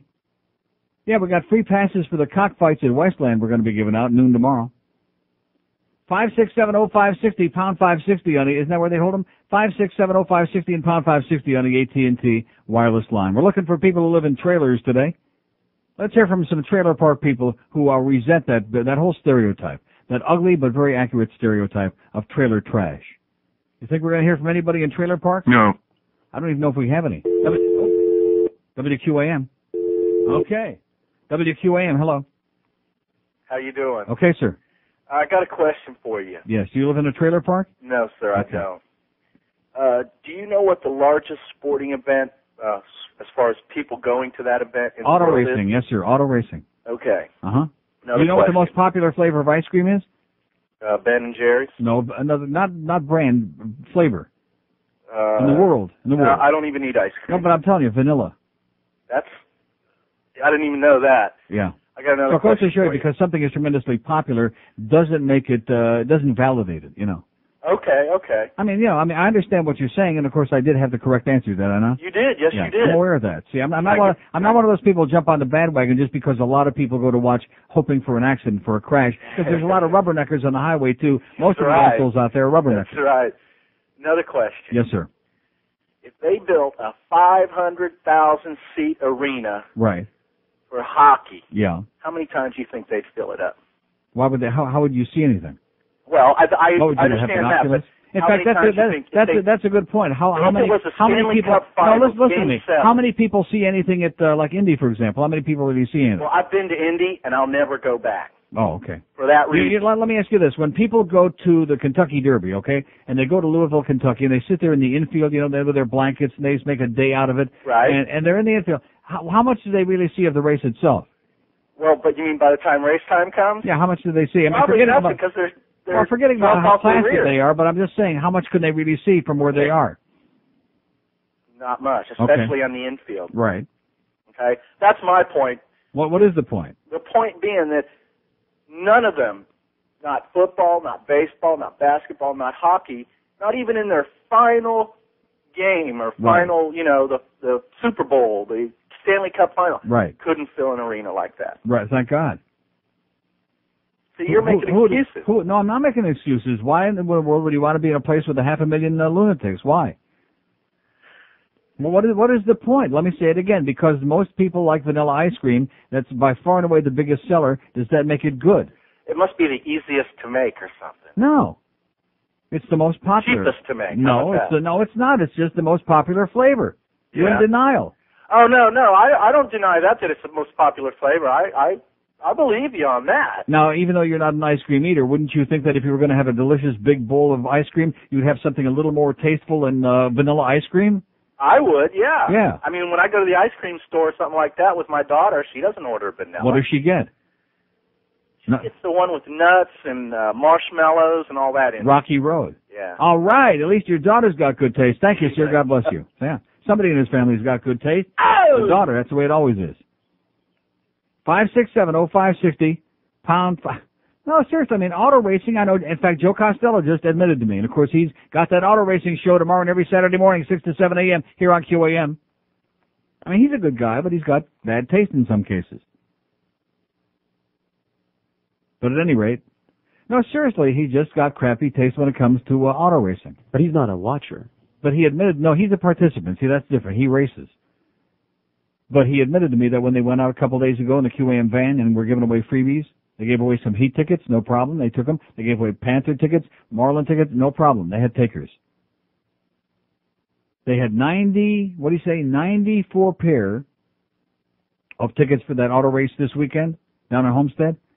They came back with 88. 88 tickets. Or whatever it was. They gave away six pair. I wonder if they would have had tubs and tubs of vanilla ice cream to give away, and if they would have had tubs of fish food, or Heavenly Hash, or Rocky Road. Boy, I do like Rocky Road. Boy, I wish I could eat ice cream again, you know, which I can't do no more, not for years. I can think about it, something to look forward to. Especially if my doctor ever gets me on another blood pressure medication off that HCT, which I will demand when I go there on Monday. I should have been off of that for days now. You know what I'm saying?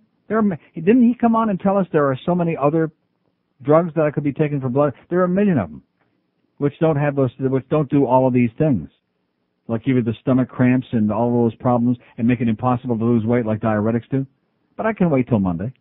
I'll continue being sick over the weekend, even up there at I almost said Maple Leaf Gardens at the Air Canada Center at the hangar, watching the Leafs batter the hell out of a patchwork Panther team that everybody is injured on.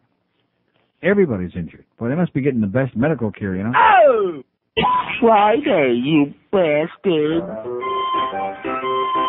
Clean up the brown stains in your underwear.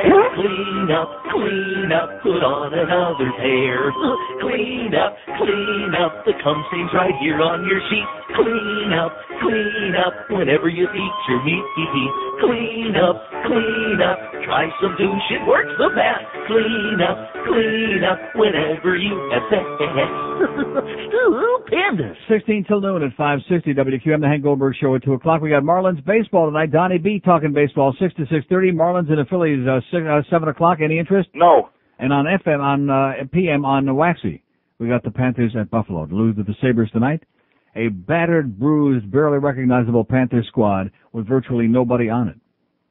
Be caller 9 right now in the QM contest line, 1-800-227-0560, and you can register to win a trip to South Florida night on The Late Show with David Letterman. You'll travel to New York City with the QAM CBS 4 winners. All expenses paid, spelled EXPENCES. All expenses paid. The first team draws the winners Monday morning. You got that? So call the QM contest line. Don't call us. Call the QM contest line. Sam is answering the phone and ask him why he's such a, whatever. 1-800-227-0560, and you might win a trip to New York to be on Letterman on South Florida night. Okay, there you go. Took care of that. I was thinking during whatever's been going on here during that break, I always say that the wrong people have money, which is true. You know what else? The wrong people are skinny. In other words, the wrong people don't have diabetes, don't have a weight problem, don't have a metabolism problem, because the people who don't ever gain any weight, they have crappy taste anyway, most of them. They're the ones eating the vanilla ice cream. Those of us who have magnificent taste, who love Rocky Road and fish food and the really good, delicious stuff, we're fat. And you know something? If we never, that's an interesting point. If we never would have tried the good stuff, if we only would have eaten vanilla ice cream, maybe we wouldn't have got fat in the first place.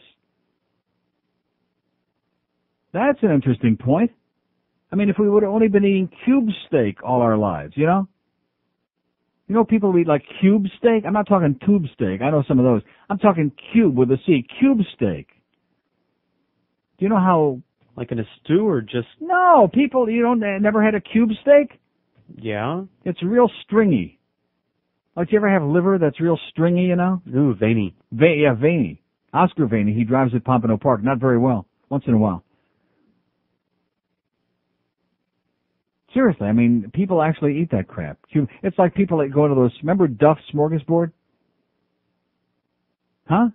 No, not Bluff, not the Pussy Galore. Duff's. No. It used to be right on the corner of Pines and Palm, right where the old QAM used to be. In that little strip shopping center in the corner, there was a Duff's. I can really rip them out because they're long since out of business, I'm sure. Everything in there tasted the same. You know, a smorgasbord for people with no teeth because it's in Hollywood. So the pasta would taste the same, and the cube steak would be the same, and the corn would taste the same. Everything on there was like mush. It tasted the same. You could gum it. And then all the clientele died, maybe from eating too much of that food, and that was the end of that. WQAM. WQAM, hello. Yeah. Yes, sir. I want to ask Neil who eats tube steaks. Forget about cube steaks. You're eating what? You're eating tube steaks? WQAM, hello. Hey, Neil. How you doing, sir? All right. I hope you don't get upset with me, but you know. I'm a little upset already. What?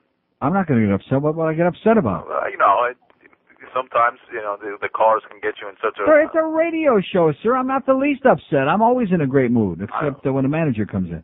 Okay.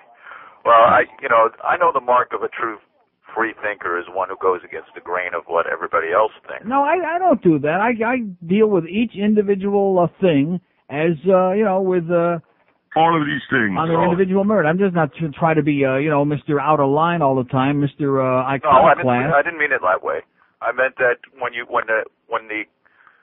mass is the masses are asses, yes. And you're you have the right, and a free thinker will always question what everybody else is already believing, and that's great. That's the way. Meaning what? You talking about auto racing now? No, I'm not talking about auto racing. Oh, thank God. But but I don't think that people who are into auto racing have bad taste. You always say they have bad taste. Oh, sure they do. The other day you said we're talking about. It's like people that are into vanilla. Let's forget about that. Let's deal with vanilla ice cream. Okay. I don't like. I would rather. I'm boring. I like just plain chocolate or strawberry. Sorry. All right, but when you get Neapolitan, okay, that's got chocolate, strawberry, and vanilla. Right.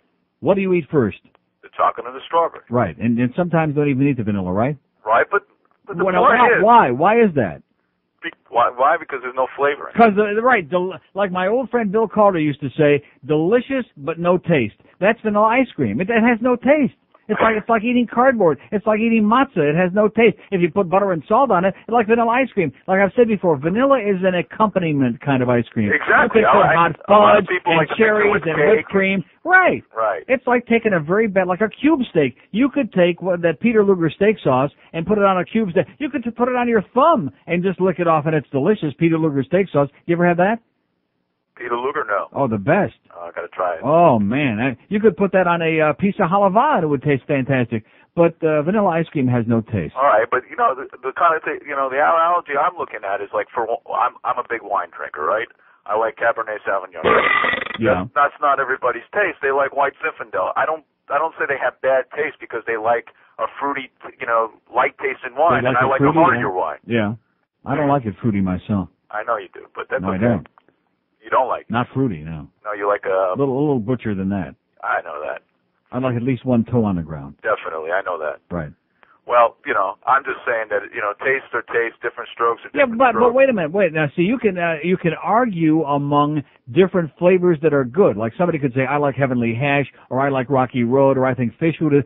That's fine. I mean, that is a different taste. But when you're talking about something that admittedly has no taste, and you like it, like vanilla ice cream, you say, oh, that's my favorite, then you have bad taste. Yeah.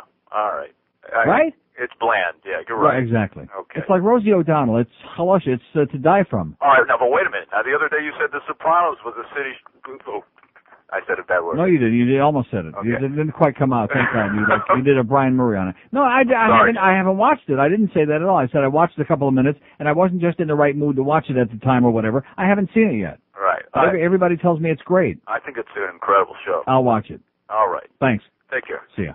No more vanilla ice cream, goddammit. Oh, but that vanilla bean. Yeah, I got some beans for you over here, okay? I mean, even Ben & Jerry's makes vanilla bean ice cream because they know there's a lot of people out there who are very boring people. They don't have good enough taste to eat all those other great flavors they make. Oh, seriously, if you walk into a Publix and you look in the cooler and they've got the full complement of all the flavors, like I'm using Ben & Jerry's as an example because I love it, and they've got all the different flavors, like Heath Bar Crunch and English Toffee Crunch and Heavenly Hash and fish food and all of these things. You know what I'm saying? Monkey. All of these things. I don't like Chunky Monkey.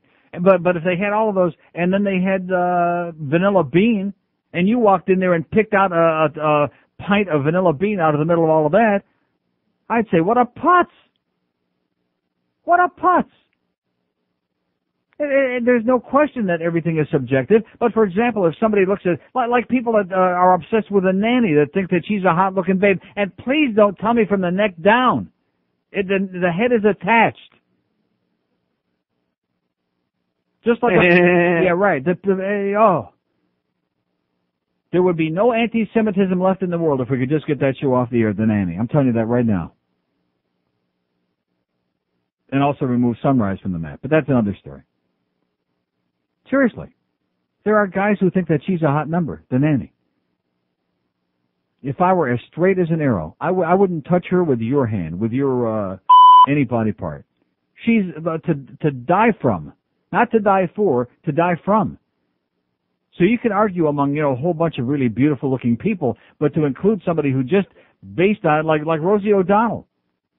That butch piece of whatever she is this week. Do you know anybody that would, like Roseanne?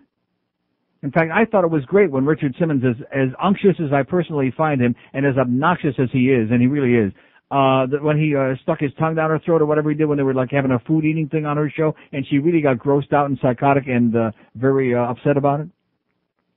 Because if ever there were two obnoxious people who deserve each other, it was Richard Simmons and Roseanne.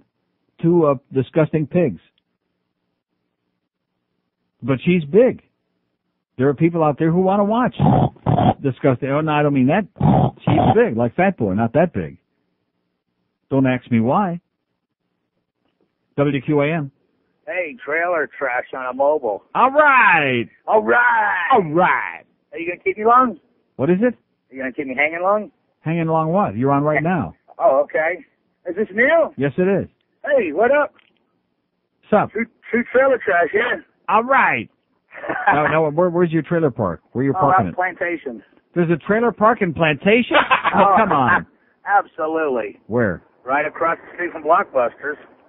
Blockbusters where? 136th Ave. There's a trailer park out there? It's hidden in all the woods. Oh, my God. Uh-oh. It's like a giant campsite. There goes the neighborhood. There goes the neighborhood. Yeah. Are you serious? I'm dead serious. I live right there on Commodore. All right. I'm going to have to come and check it out. All right. Okay, I'll be seeing you. See ya. Okay, put the pig on the Spitfire and I'll be right over. I mean put the pork on the, seriously, trailer parks. What is that? What's it all about? I guess now, are you like a bigger redneck if you live in a double wide? Is that what that's all about? Uh-huh. You're a classier redneck. Or maybe just a wealthier redneck. I don't see what's wrong with living in a trailer. It's always nice feeling the wind whipping up against the aluminum on the outside of your double wide. The wind and the rain spattering and, having the house tip if too many people are on one side of it. Yeah, having the cow tip contest outside. Sick of Vaseline? Are you tired of your hand? Are your sheets always stained and a date you cannot land? Is your Kleenex bill high? Is your porno bill higher? If a chick could be bought, would you definitely buy her? Well, now you can at Dusty's Low Red Whorehouse. If you've ever wanted a chick, but you're way too ugly, you've even tried to buy them, but you're way too poor, now's your turn. My mommy gave me $5 for groceries, but instead I got me some satisfaction at Dusty's Low Red Whorehouse. So losers of America, unite and kill her at Dusty's today. Let me ask you one thing. Paper or plastic? 12 noon at 560 WQAM. Still short. 5670560 pound 560 on our mobile one line. The Hank Goldberg Show coming up at 2. We got some sporting events on the station tonight. Also over there on 790 Waxy. Is there anybody interested in either one? No. But we got them coming up for you, whether you want them or not. WQAM Trailer Trash Central. Hello. Morning, Neil. Yes, sir. Peter Luger's steak sauce, amazing. It is. Get it at Doris Market. You could put that on a piece of cardboard and it would be good. Absolutely. Question about the big dish, the soon-to-be obsolete big dish. Yes, sir. And you've had it for a while. I've had these small dish since around September. But the big dish, was it a situation where you used to be able to just tune into any damn game around the country, football or baseball, without Used to be, before they started with the scrambling stuff and before they started with the fiber optic stuff and scrambling, yeah. So we're talking like 5 or 6 years ago? No, more than that. Really? I got my big dish in '87, the first one, 12 years ago. Right. And for the first few years, boy, you could get all the backhauls in the clear, like the live feeds from the stadiums that wasn't really on the air when they were setting up for broadcast. Right. And you can get every football game and baseball, everything was all there. And now that is not the case at all. Not at all. Dish. You can't really. Not at all. Better off with the small dish because the big dish is out the door. It's becoming very obsolete very rapidly, yeah. Now, question regarding the, I don't know if you're familiar with the way your small dish was hooked up to your TV. Do you know if they connected with what they use an S cable for your video on your small dish? What they use it for? Well, I got the. I mean, if you have a TV that's got an S cable connection, right, it's supposed to be like a super better picture. It is. Right. It is. And I didn't. My old TV didn't have that S connection. And I got a new TV, and even with my old TV, I didn't think I was getting my sound in stereo. Right. And because I'd noticed I got to have a football game on Channel 7 or something on network TV, and I'd flip over to the dish, and the sound was so much better on 7. It was coming in stereo. That's right.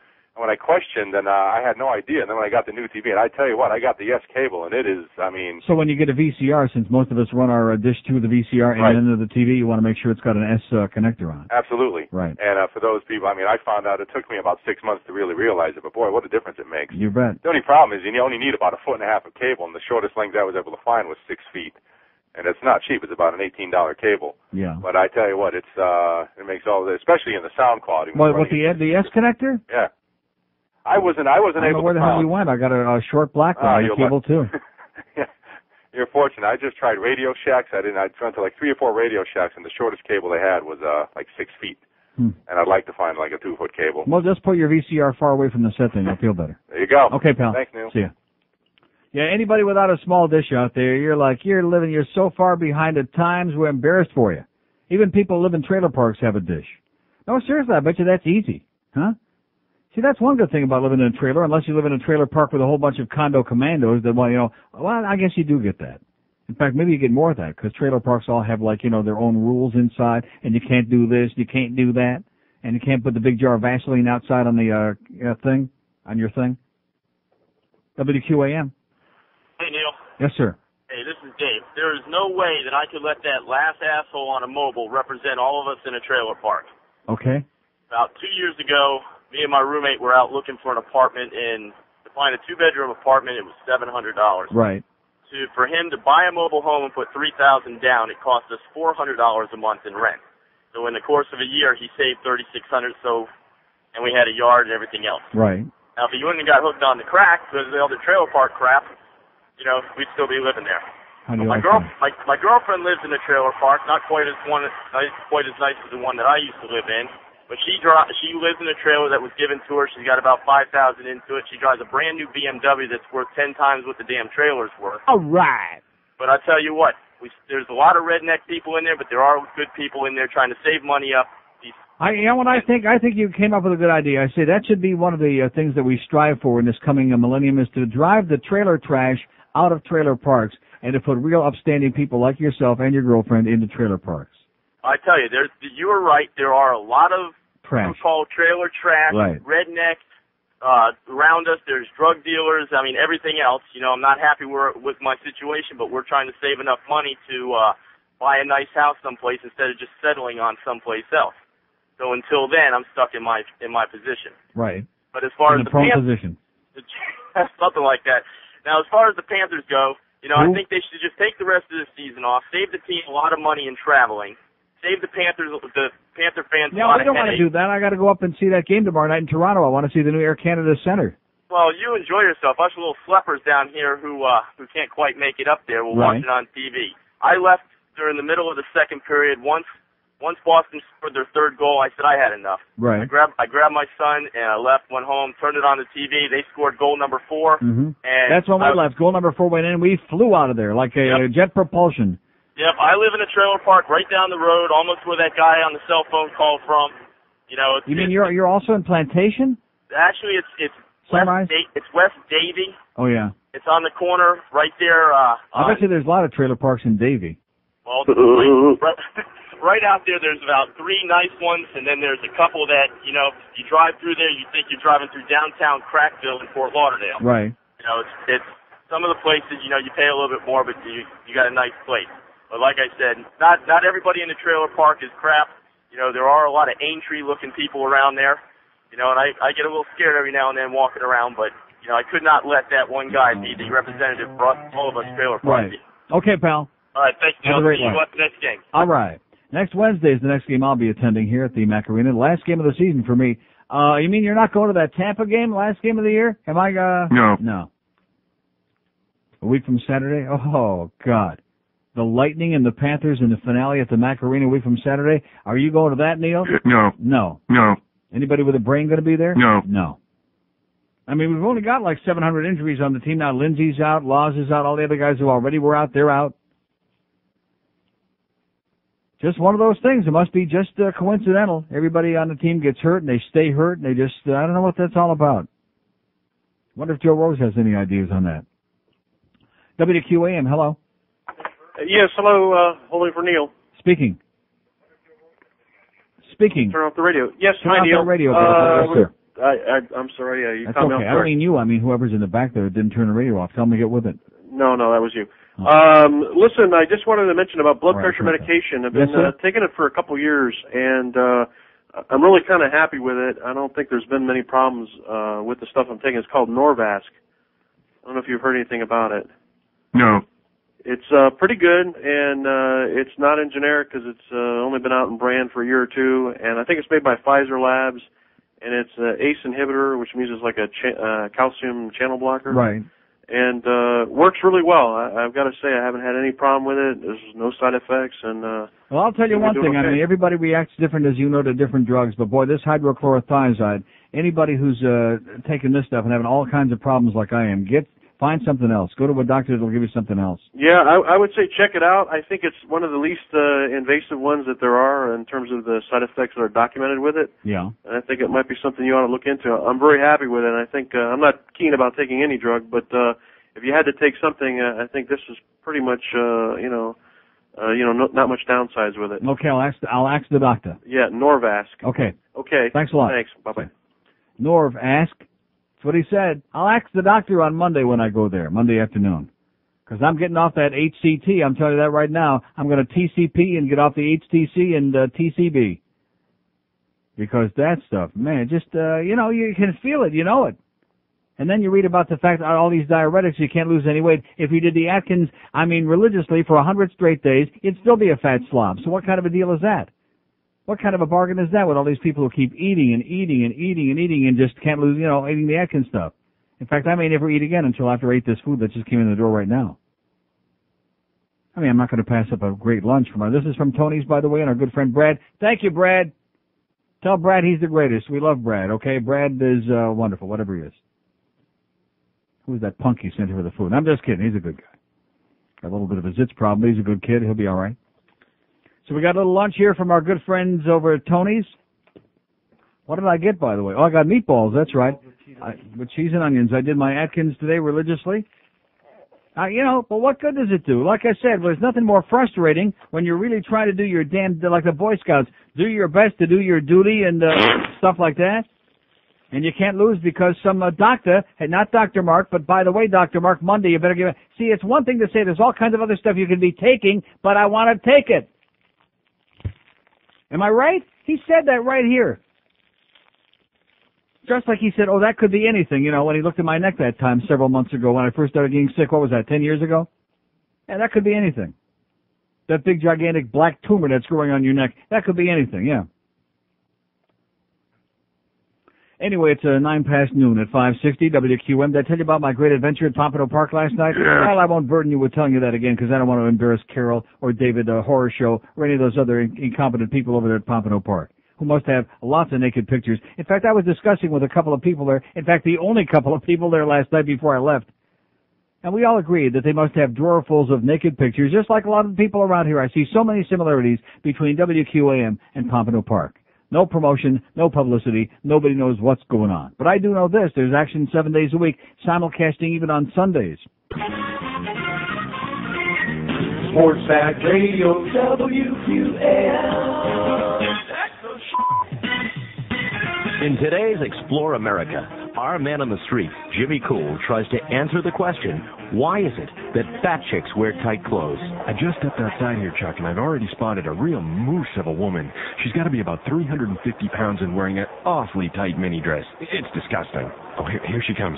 Excuse me, miss, can I ask you a couple questions? Jimmy Cool here. Sure, sugar. What's up? Well, America wants to know, and we thought you might have some insight as to why fat chicks wear tight clothes. Oh, my God. I can't believe it. I was just thinking the very same thing. You see that hefty mama over there in the skin-tight halter top? Now, what is she thinking? What about your outfit? Oh, thank you for noticing. I just bought this at the boutique last night. Nice, isn't it? Well, actually, it's kind of... Well, it's been nice talking to you. I got a pie in the oven at home, though. Gotta go. Bye. Bye. Well, I guess it would seem that the answer is they just don't know. Fat chicks wear tight clothes because they just don't know they're fat. Back to you, Chuck. Thanks, Jimmy.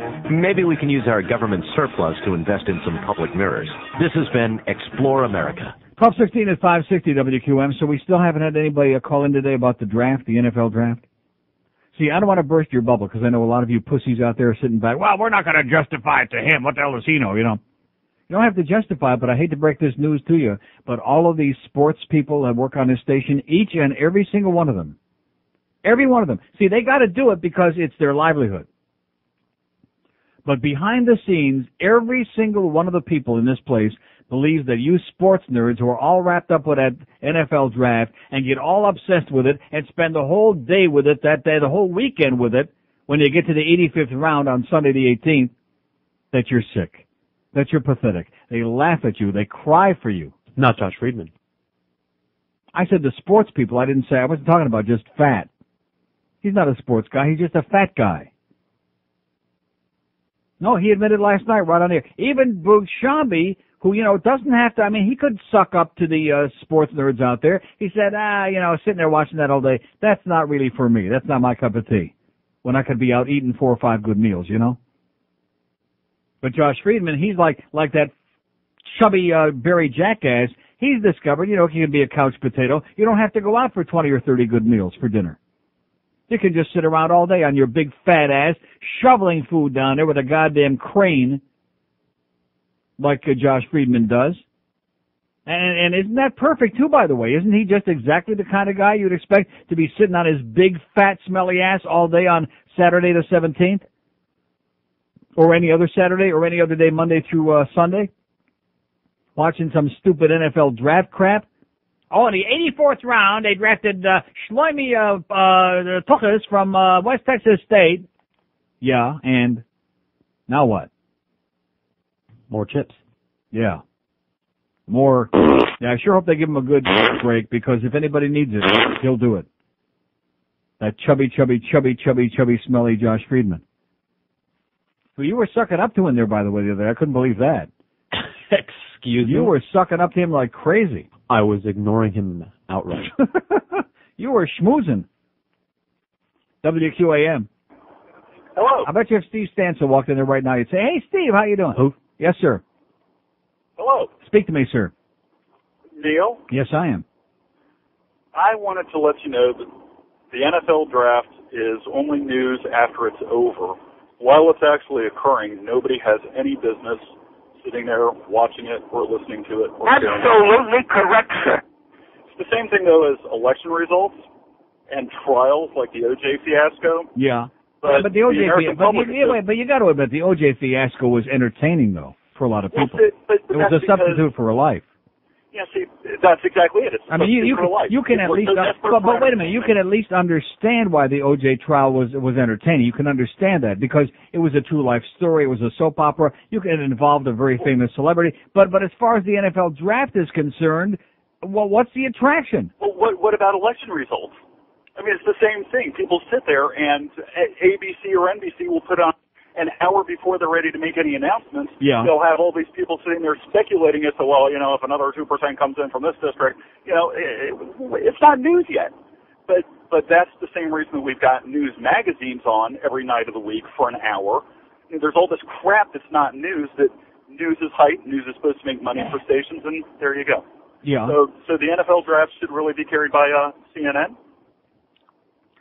Okay, whatever he said. What did he say? Does anybody know? No. Do you know what he said? Does anybody know what he said? He said it's a bunch of crap is what he said. That's what he said. It's a pile of crap, and anybody that sits out there wasting their life away, April 17 or any other day, needs serious psychiatric assistance, okay? I mean, it's a free country to a point. If you want to waste your time doing that hold up a big sign that says, I have no life. My life is a pile of crap because I'm sitting here watching some stupid draft, including teams that I couldn't care less about, with players that nobody ever heard of before, even their parents. To me, the obsession with the NFL draft is the epitome of sports nerdiness. Sports nerdiness. It's one thing to be a fan. It's another thing to be, you know, a compulsive gambler, which we have many attracted to this station, and some working in it. That, you know, that's another level of it. But at least there's some peripheral, you know, something that has to do with sports there, even if it's only a tangible interest because of the cash. But there's nobody interested in. I mean, how could anybody with a brain, anybody who's using his or its existence in any kind of a even meaningful way, even in a selfish meaningful way, like getting laid or whatever it is they might be doing, something enjoyable, how could they possibly have room in their teeny tiny little brain to absorb all these illiterate goons from all 82 states, from all 600 teams in the NFL? Who gives a flying crap who the Redskins draft in the third round? Who gives a screaming fart?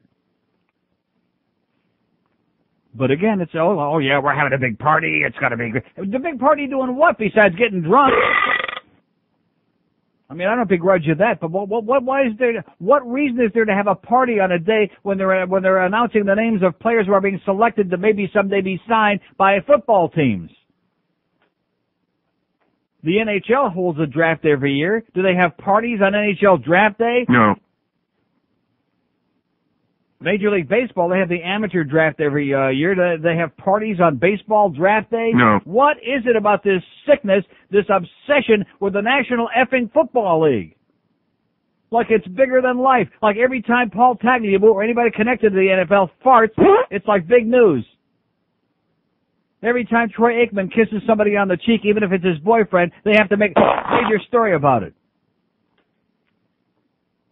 WQAM. Hi, this is Beth Cohen. Is it possible for me to speak to Neil Rogers? The great Beth Cohen. You're speaking to him, Neil. What a sweetheart you are. You're the best, honey. You are so cool. I wanted to call and thank you for saying that. And believe me, I'm not one. You may know I'm not just one of those people that runs around kissing everybody's ass. But that when the hell was it? 2 nights ago in the Boston game.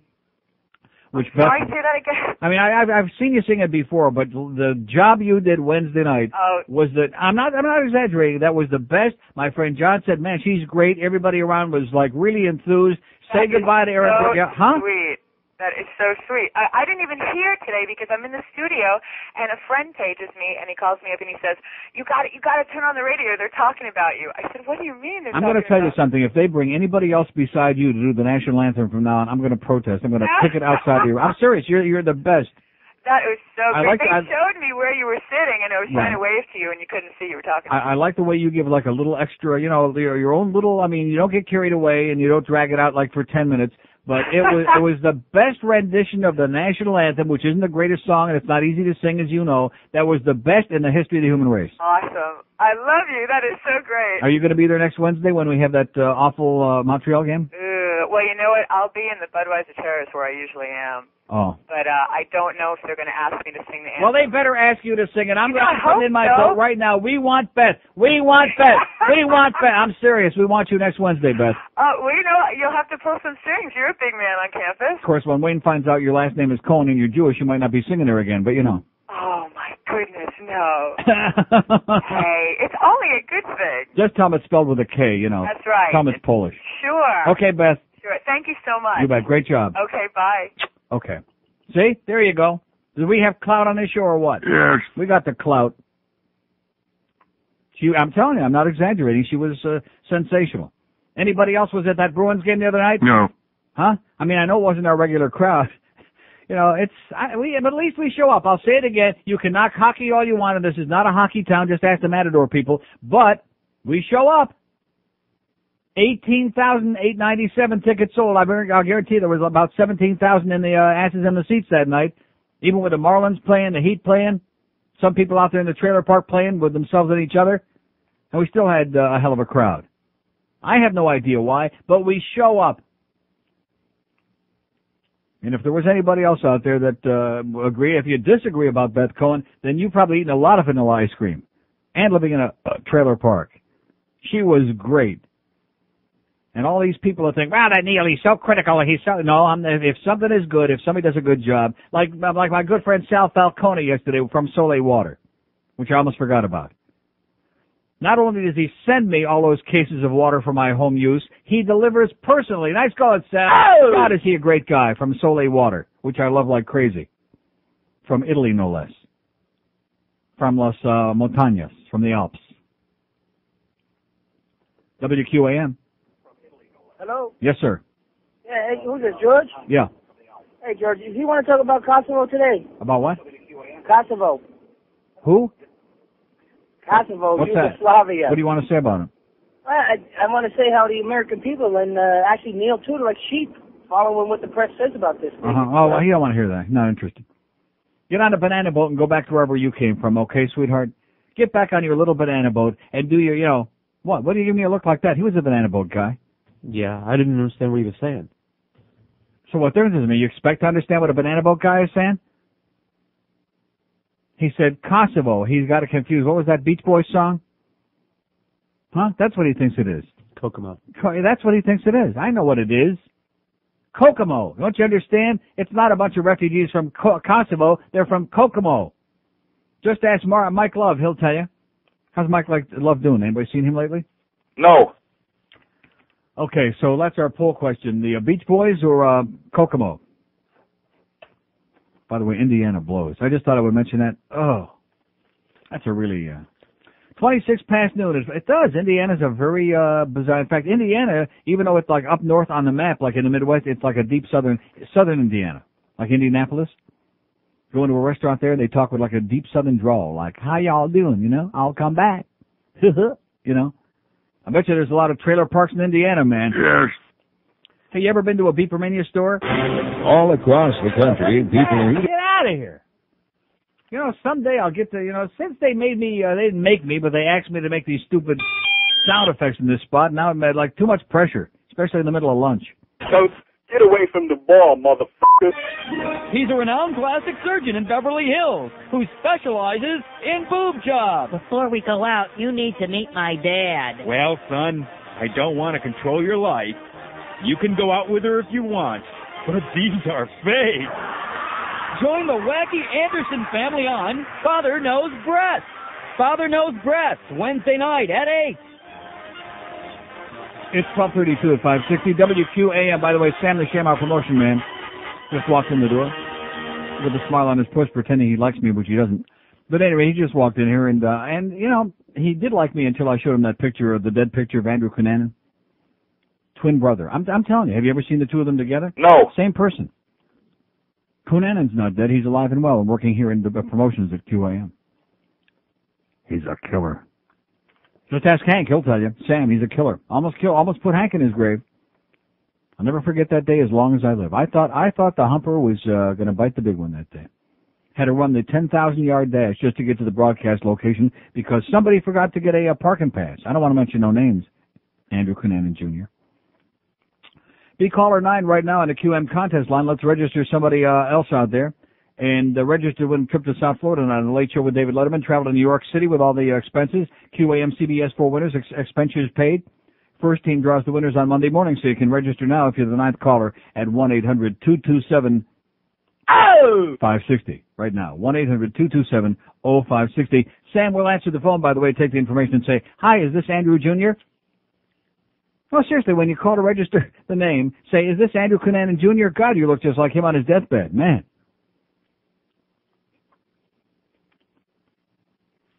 WQAM, hello. Neil, please. Yes, sir, speaking. Turn off that radio, please. It's killing me.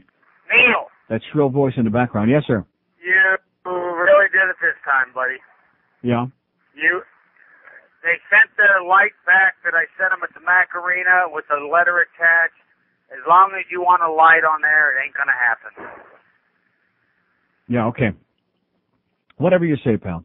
Keep working on it. 5670560. Now, there was a trailer park guy if I ever heard one. That guy, he is in a trailer park. Even if he doesn't know it yet, he'll wind up there. 5670560, pound 560 on the mobile one line. We're doing screenless today. 52 million open lines right now. This isn't exactly working out like yesterday. Yesterday was spectacular. But today, it's like the novelty's worn off, like, in one day. Now they want something new and different and exciting today. Screenless with one line ringing. Boy, wait till George comes on at 1:30. WQAM. Hello, Neil. Yes, sir. I have a question for you, sir. On May 3rd, what are the first team are going to be talking about? The Cuban national team going to Cuba or the trial of Tony Martin? Yeah. Well, what do you think they ought to be talking about, sir? Because, quite frankly, nobody in America cares about the Cuban national team or the Orioles. What about Tony Martin, the trial? Well, we care about that. I mean, it's only drug laundering, like somebody on this station said, which I found very amusing. Well, he didn't kill anybody or anything, All right. Accused of laundering drug money. I mean, what's the big deal with that? Just like Mark Duper, he never killed anybody, never stole a freight train. Yes. Irving Spikes, he never killed anybody yet. No. Bobby Humphrey, he never killed anybody. No. Sammy Smith? Although Sammy was killing us the way he was playing, fumbling that ball, he was killing me. Hey, Neil, the other day you were talking about players with big asses. Yes. How about Cecil Fielder? Remember him? We already mentioned him. Oh, yeah? Yeah, he's... They named an apartment complex after his ass. Rectum. Yeah. Have a great day, amigo. Okay. Hasta que your meet us. Yeah, see, there we go with a Julio who thinks that we care about... Well, I don't know if he cared about it. I hope he doesn't, about that Cuban... nobody in America. We just took a survey this morning before the show. Nobody in America outside of Dade County cares about the Cuban national baseball team, about Fidel Castro, about Havana, about Comunista. We don't care. When President Zhu from China was here yesterday, Clinton asked him, he says, do you care about Castro? And Zhu said, no. Did you hear it? Do you think he was right? That was hysterical. Because if you watched any of that joint press conference they had yesterday, it was just like that Chinese restaurant thing we got. And Clinton was standing, and he always had this shot-eaten grin on his face, when his cheeks start like blowing up. Kind of like Monica's were probably blowing up when she had his in her puss. WQAM, hello. Yeah, how you doing? Okay, sir. First time caller. I've been all right. To you for a while. Great. Hey, I agree with you. You don't care about that NFL draft, do you, sir? No, man. Thank God. I agree with you about the nanny, man. I don't find her to be that. She is disgusting. You wouldn't touch her with somebody else's weapon. You wouldn't do it. You're right. Hey, my friend, one day you were off and George played this thing about guineas. Can you get that on before you leave? Played the thing about what? Guineas. Guineas? Yeah, the guy called the store looking for guineas. Oh, okay, we'll do it. Okay, thank you, my friend. See you. Okay. What's he talking about? The Guinea bit. You play it all the time. Guinea bit? I don't know if it's in there. Then where the hell did you get it? I don't know what you're talking about. You play it all the time. about. I think he's wrong. I didn't play it. You play it all the time. No, I don't. I've never heard of it. How can I play it all the time? See, here we go. This is Gaslight Part 2. Yesterday it was the Steve Stansel business. Now he's starting to... This was a setup call. Who was that? Your good friend? Your dark-complected friend you had call in? Okay, now which one is Charles Boyer and who's Ingrid Bergman? Wasn't she in Gaslight, Ingrid Bergman? Yes. Yeah. Good movie, by the way. Anybody remember Charles Boyer? No. I do, because I'm old. Let me tell you again, the great actors, the great actresses, they're not around today. The 30s, the 40s, the 50s, the 60s. Those were the great people on the silver screen, man. Ingrid Bergman, Charles Boyer, Basil Rathbone, Van Heflin, Van Johnson, William Holden. What? It's in there. Guinea's for sale. No, it's not. Yes, it is. No, it's not. Guinea's spelled correct. It's not. Oh, I hate this. Hello. Yeah, hey, you got some guineas for sale? Yes, I do. I've been looking for a guinea. I've got a bunch. Can you tell me about them? I've got a bunch of babies that I want to sell. Most of them are purple or the off buff. Yeah. They're about 3 months old, and I want at least 4 apiece for them. Curly hair, dark skin? No, this is birds. Love to watch The Godfather? Huh? What do you feed them mostly? Just pasta, huh? No, these are birds. These are chickens. Huh? Yeah. I'm wanting to get a guinea. You're wanting a guinea pig, right? Yeah, I've met a few guinea pigs. No, these aren't guinea pigs. These are guineas. They're a bird. Bunch of pasta sloppers sitting around watching Godfather, stealing and thieving. No, these are a bird. I want to get me my own guinea. Yeah, I don't have those. What do they look like? Dark skin, olive skin, kind of curly black hair, real bad dresser, shirts open, lots of hair on the chest, gold chains, that kind of thing? No. Well, that's the kind of guinea I'm looking for. Well, I ain't got those. Yeah, well, you may wake up with a horse's head in your bed tonight. That ain't no guineas. He's got them mixed up with Cubans. Actually, he's got them mixed up with Venezuelans over there at that Sheraton Hotel in Caracas. Seriously, I walk into a hotel lobby and there's 800 guys looking like Cesar Romero standing around. What a joke. In fact, even Sam said, boy, kick his ass out of Venezuela, he wouldn't dress right. But he'll be back. Remember what Andrew Cunanan did? You know what I'm saying? I'd watch it down there if I was you guys. Father, could you help an old other boy? I'm a Catholic. No. You should get a nice piece of sausage there, Porky. Yeah, what are you gonna do with it? Bud, I'm gonna make you squeal like a pig. Is it gonna hurt, Doc? 'Cause I hate pain. Am I a stinker? Give it. Nice. You sure have a funny mouth, Doc. Thanks, Bud. That's why they call me Porky. You rabbit hole.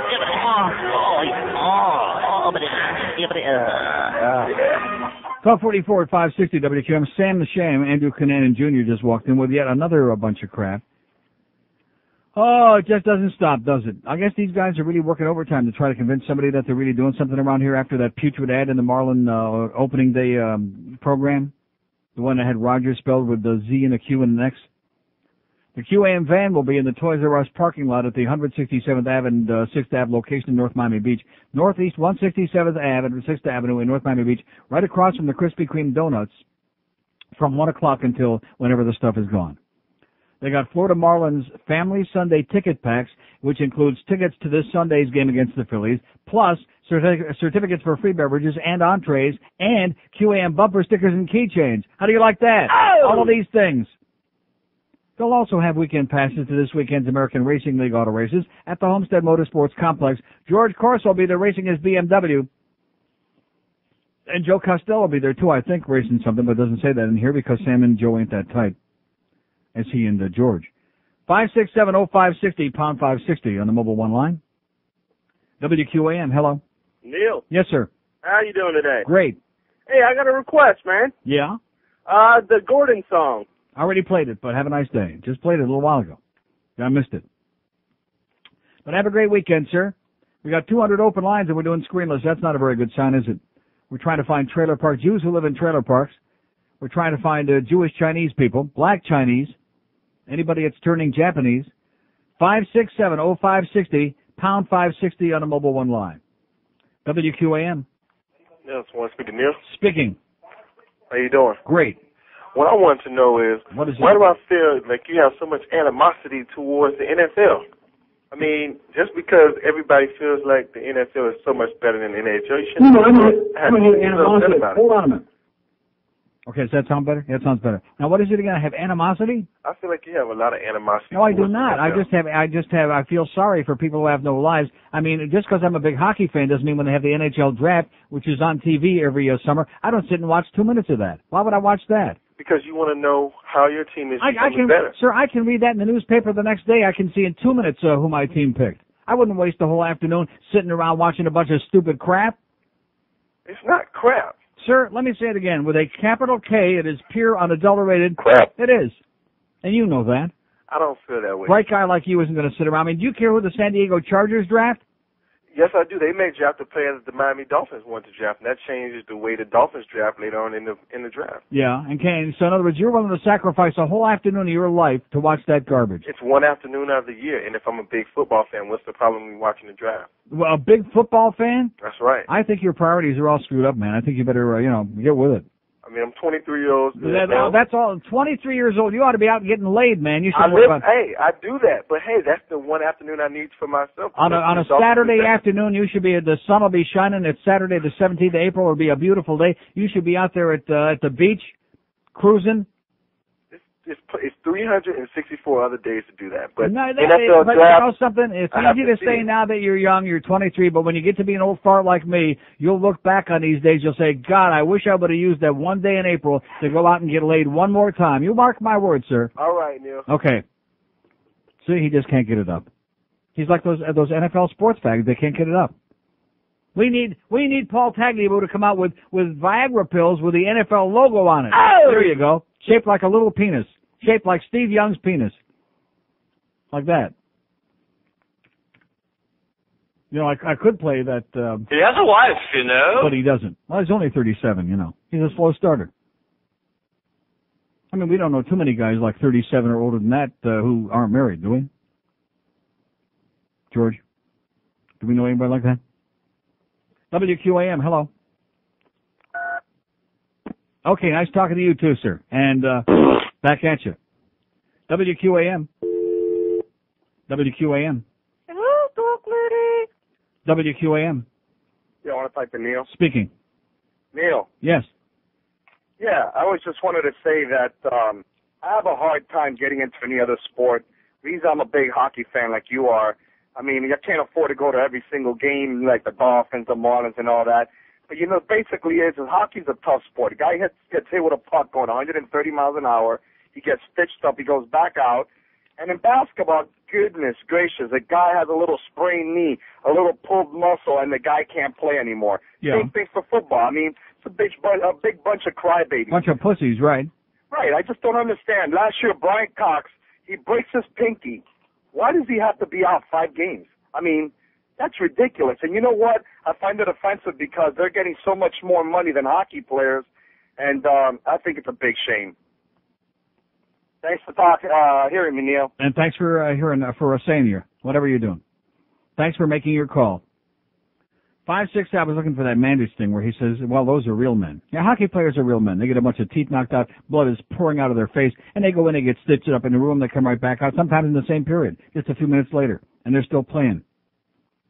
Like Bob Vaughn scores the winning goal in overtime, 1967, for the Toronto Maple Leafs with a broken ankle. He's out there playing with a broken goddamn ankle. Like Eric Lindros, as much as I despise him, he's got a collapsed lung and doesn't even know it. He's got 3 pints of blood he lost. He's out there playing the rest of that game, Philly and Nashville, a couple of weeks ago.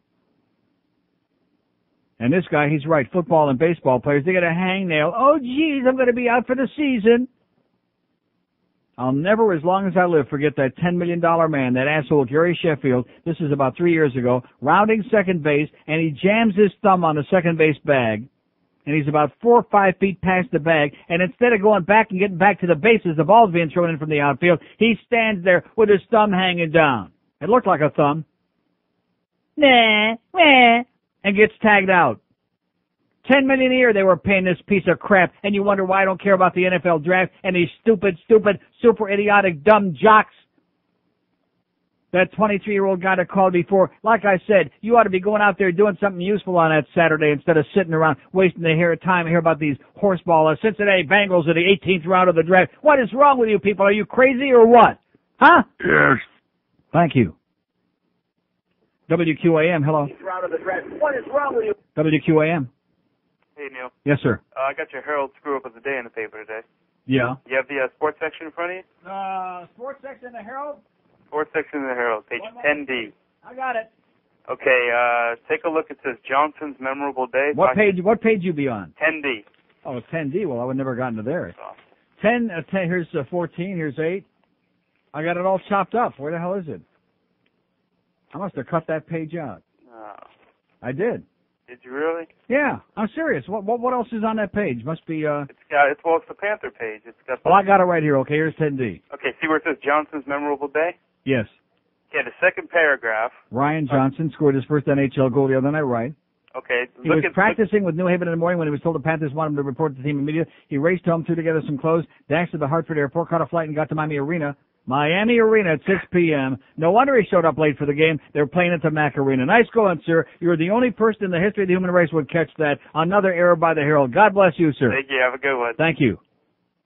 You know, if it's in the Herald, beyond a shadow of a doubt, ladies and gentlemen, it's a big, steamy pile of... crap. Right. Buried jackass about how Dave Halberstam wrote about Chris Moore. You know, you're such a little ass sucker. That's going to be our poll question on Monday. Who's the biggest ass sucker, Barry, Jackass, or Gildy? And man, that is a tough one. That's going to be nip and suck right down to the wire. I'm telling you. Nose to nose, mouth to cheek, rectum, right down to the wire. Butt sucker. Oh, well, Christina Moore, he may not describe the game, and he may not tell you anything that's going on, but he sure is controversial, whatever the hell that means. And you know something, I don't even believe Dave Halberstam wrote that. Maybe, Dave's never been the same since Michael Mayo didn't apologize and try to get him fired, and eventually he did. Michael Mayo. I think Mike Mayo's real last name, by the way, is Smith. WQAM. Hello? Johnson, maybe. Yes, sir. Is this Neil? Yes. Neil? Speaking. I hate to tell you this. But go ahead anyway. Well, because either way, I can tell it's going to be a short call. Go ahead. You can't eat meatballs on the Atkins diet. Why not? Because they're made with breadcrumbs. No, these aren't. They're not? I don't think so. No, they're not. They're not. They're pure meat. Okay, my balls. No crumbs in my meat. On my balls. Maybe they're. He's got a good point. I bet you these are loaded with bread. Why did you have me get meatballs? Huh? I thought that's what you wanted. Not with breadcrumbs. That guy was good, even though he sounded like some kind of a fruitcake. Huh? They don't always have breadcrumbs. They're different recipes. Yeah. Not everybody fills them with crap.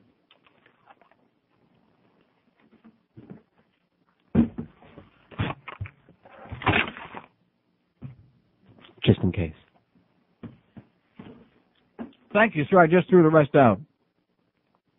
I just threw the last quarter of a ball out. Now he calls. WQAM, hello. What? QAM, hello. QAM. Hello? Yes, sir. Hey, tu programa estúpido, Seri. What was it? Get back on a banana boat, okay, pal? Get on a boat with Chiquita. WQAM, hello. Neil. Yes, sir. How you doing, sir? Okay. Sound very healthy today. Yeah, I am. I was calling you because I heard you talking about the swap shop and the people going over there. About what? About the swap shop. Yeah. You guys want to go over there, screw on a little bit? Mm-hmm. The cops going to be there raiding like they raided the swingers club? Yeah. I hope not. Okay, well, let us know. That's a guy's going to go around peeking in windows, you can tell. 5670560. He's gonna be going to that Chinese joint, the peeking in. That's a line from what movie, by the way? Corny line. What was the movie? That was a good movie. Oh, come on. About the coke addict with Terry Garr. Firstborn. Very good. Yeah. See, I got to come up with all the stuff because you're too busy sucking Steve Stansel's ass. Who? I never even heard of Steve Stansel, okay? I just made up the story about him taking a leak. I bet you never even took a leak in his life. And you give me a song and dance. Oh, Steve, I never said I liked him. I never said I knew him. Who?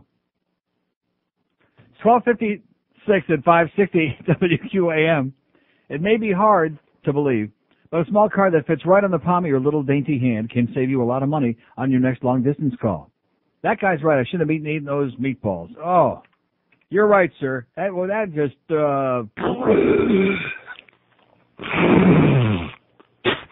You're right.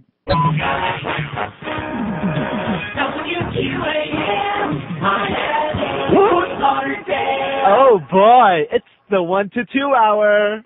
And now the League of Retarded Citizens will perform their rendition of Green Onions. Don't make fun. They worked very hard for this.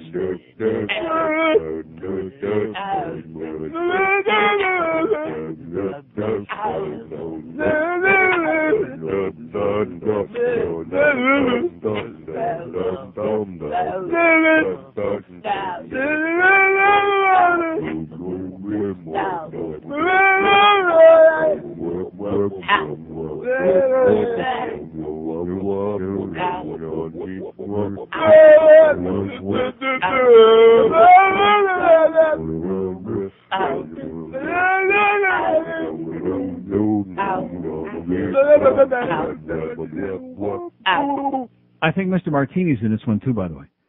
102 at 560 WQM. So Chris, the nephew, was there at the QAM van at the location we got through Tony just a matter of moments ago. I think my tongue's falling out from that last meatball. Thank you, sir, for calling. You gave me off those balls. The QAM van is in the Toys R Us parking lot, northeast 167th Ave, and, see, that's not right.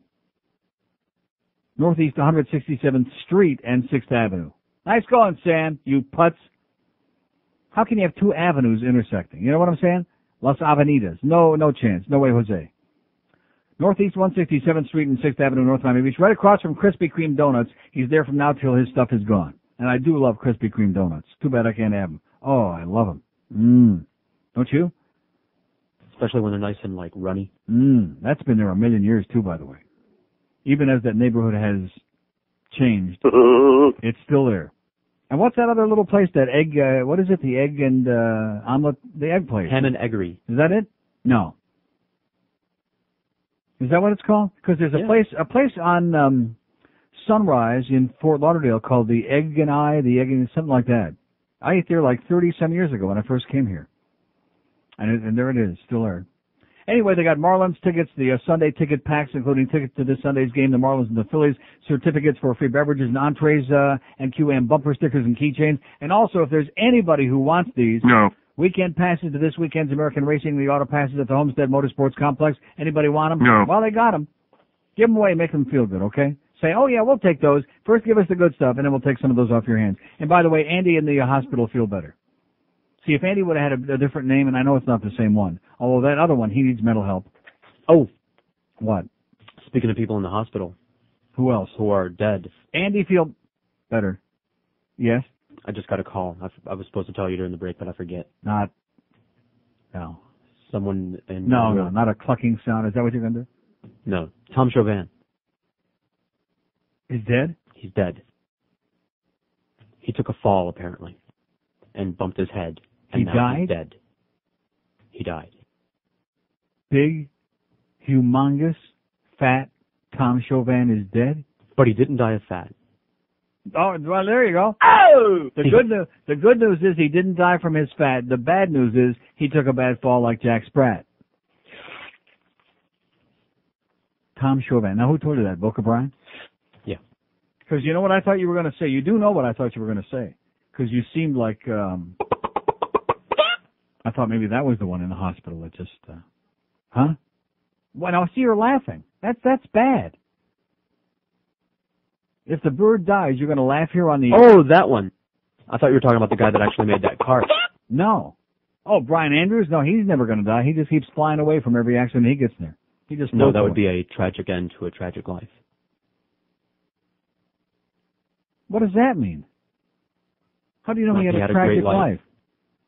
Oh, I don't know. I don't think his life was as tragic. I mean, he had that illness for a long, long time, for many years. But does that mean he had a tragic life? Yeah. Compared to what? Compared to people who don't have compared to most illnesses. Of these people we talked to? Oh, well, no, not compared to okay. WQAM, hello. Neil? Yes. What's going on? Not much. Okay, listen. Forget this football stuff. Let's talk important things. Yeah, let's forget about that stuff. That guy that called before, he's ruined my whole weekend. To think that I know. Mine too. I have a headache already. Please. Okay, I have 2 words for you. You better tell me what you think. Yeah. All right? Ricky Martin. So how about a one-word answer? What? Why? La Copa de la Vida.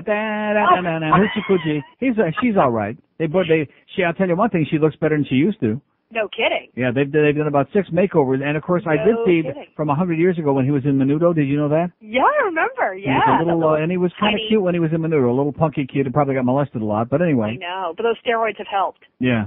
Yeah, he's beautiful. Yeah, she's got a toe on the ground. He's doing great, by the way, Ricky Martin. And it's interesting that at the Grammy Awards when he won that night for La Copa de la Vida, that he spoke perfect English, and these promotional spots he does for Puerto Rico, you know, all of a sudden he's speaking like Isabel de Casada, you know, with that heavy accent. All that Nicaragua, that kind of crap. Exactly. All right, listen, have a good weekend. And back to you. Thanks for that. Tell you one thing, he ain't no Luis Miguel. He couldn't lick Luis's rectum. I bet you he'd sure give it a shot.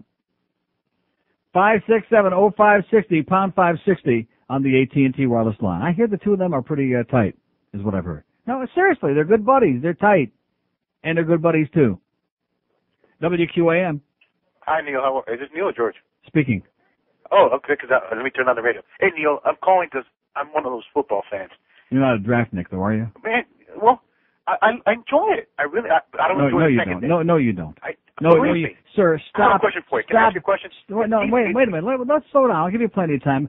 Stop trying to kid yourself, okay? Admit that you get sucked into it. How could you enjoy it? What's there to enjoy? I'm trying to figure out why and explain it to you. But I just get excited because you don't know who they're going to pick. It's an excitement. It's an adrenaline rush. I don't even get drunk. I just do a little weed. If you went into the airport, into like one of the gate areas at the airport, and you sat there, and there were a bunch of people around with their finger up in the air, and you're not knowing which nostril they were going to pick. I mean, is that exciting? No, but let me ask you a question. If these young men What do you mean, young men? Half of them are a bunch of gangsters, these young men. Okay, if these young men were going to be drafted not on their talent, but on their sizes of their penises, you then would like it, wouldn't you? No, I would not. I don't care. You know something? There aren't any of those young men who are going to be drafted whose penis I care about in the least bit. But just because you don't like it and you don't have any interest, don't knock people down. Sir, you're telling me what I should say, and I'm telling you because you're rude and obnoxious, and it's obvious you're one of those draftnicks. You're an idiot. And you got to throw a little homophobic shot in there, too. I don't care about the size of their penis. I'm not a size queen, okay? I don't care. Now, Tommy Brady from Michigan, if he was going to be sitting there naked, I might take a peek. Although, quite frankly, a flaccid penis doesn't get me the least bit aroused. Maybe you get excited about it. In fact, I can't think of any other reason that anybody would get excited about a bunch of dumb jocks. This guy probably wants to go back to school and try out for the wrestling team. Oh! Faggot. Suck it in and hold it.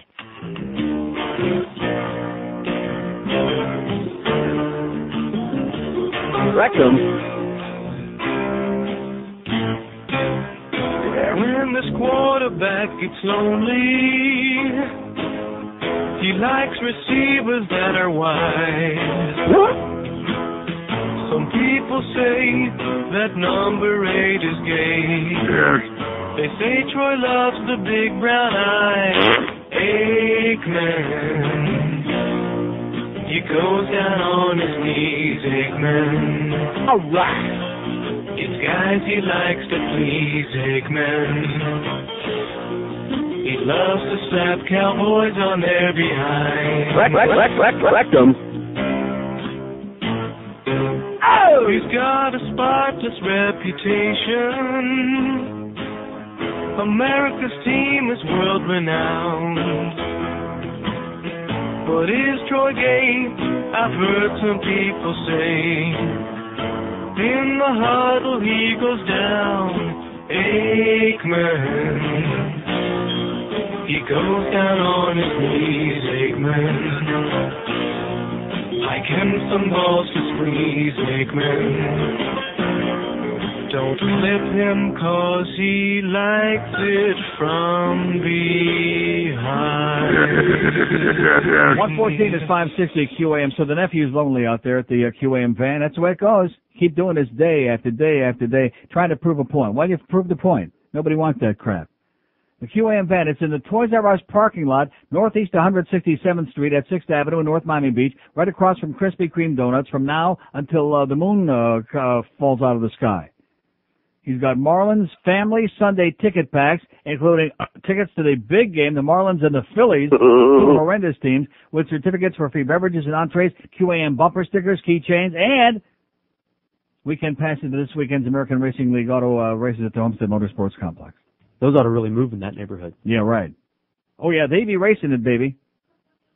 They be driving it right now as you speak. I mean, just keep... So anyway, this guy that called before, I hate to break the news to you, but every sports person, with the exception of Josh Friedman, who's not a sports person, he's just a fat, smelly old clown, everybody around here agrees that you draftnicks are nerds. You're a bunch of nerds. And the fact that this guy would think about, sitting around watching a bunch of naked football players and who's got the biggest penis. You see, I hate to break the news to you, sir, but being the number one hockey fan in South Florida, every year they have the NHL draft, okay?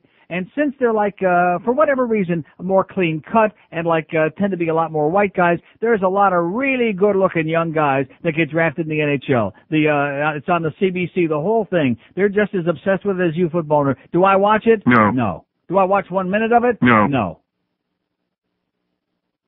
But you see, you always have to turn it around. And the thing you don't understand, sir, is that the sports fags are the one watching the NFL draft. The real men, they got a life.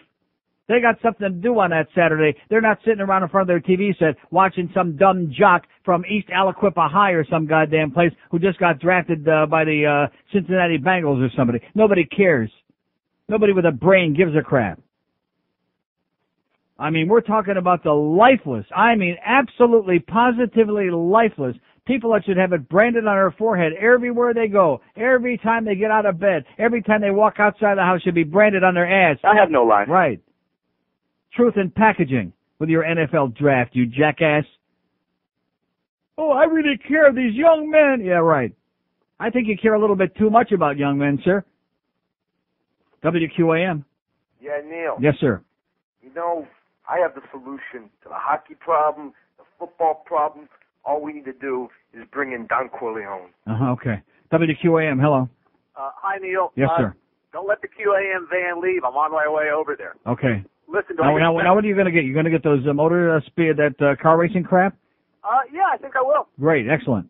Listen. Oh, they won't leave now. They'll stay there forever. No, tell them I'll be the first white guy to show up. Okay. Thank you, Neil. Okay. Stop at Krispy Kreme, too, while you're at it.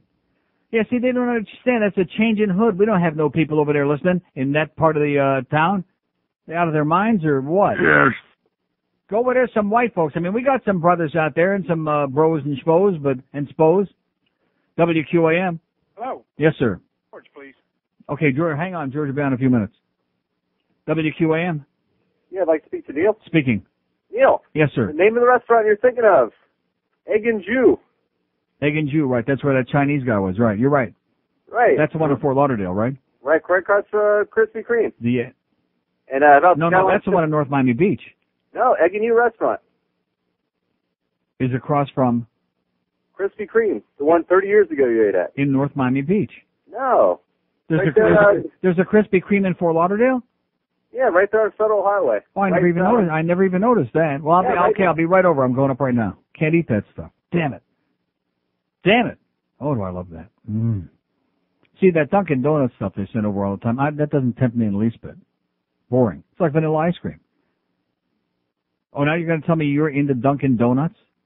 Not the donuts, but their bagel sandwiches that they've been bringing over. I don't like bagels. They give me a headache. I can't eat anything with yeast. It gives me a bad, bad headache. And not only that, what are you eating bagels for? That's Jew food. That's what Timmy Dean said. That's Jew food, mister.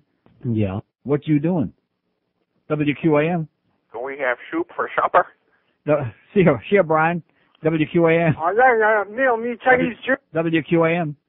Hello, Neil. Yes? Yeah, on the poll you took earlier today, or my vote goes for most boring has got to be watching the draft.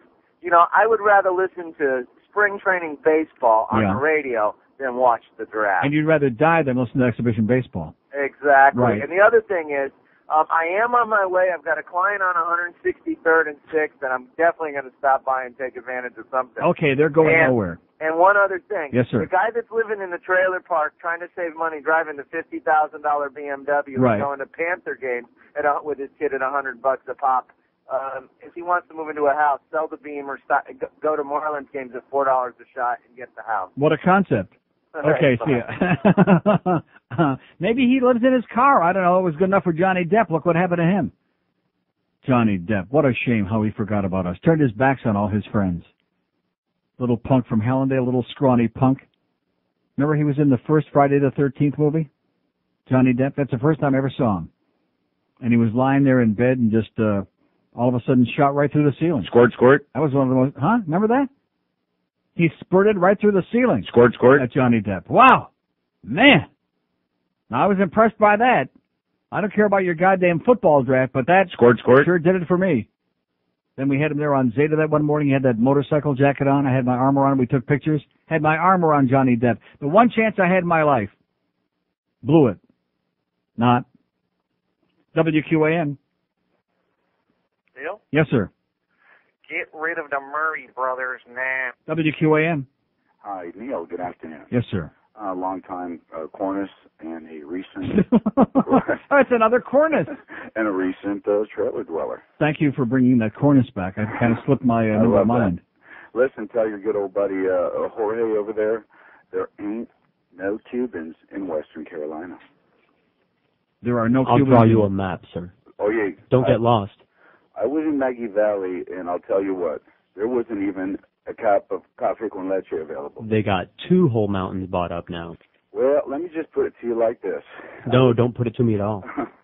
That's the way you guys do. Okay, hold on, sir. Hold on. You can argue with George. He'll be on at 1:30. Okay, I'm bailing out of here early today because I'm getting out of this town. Although I gotta oh geez, why did I have that? See, this is not good. I'm in a hurry. I don't have time to be again 2 days in a row. I'm taking a God.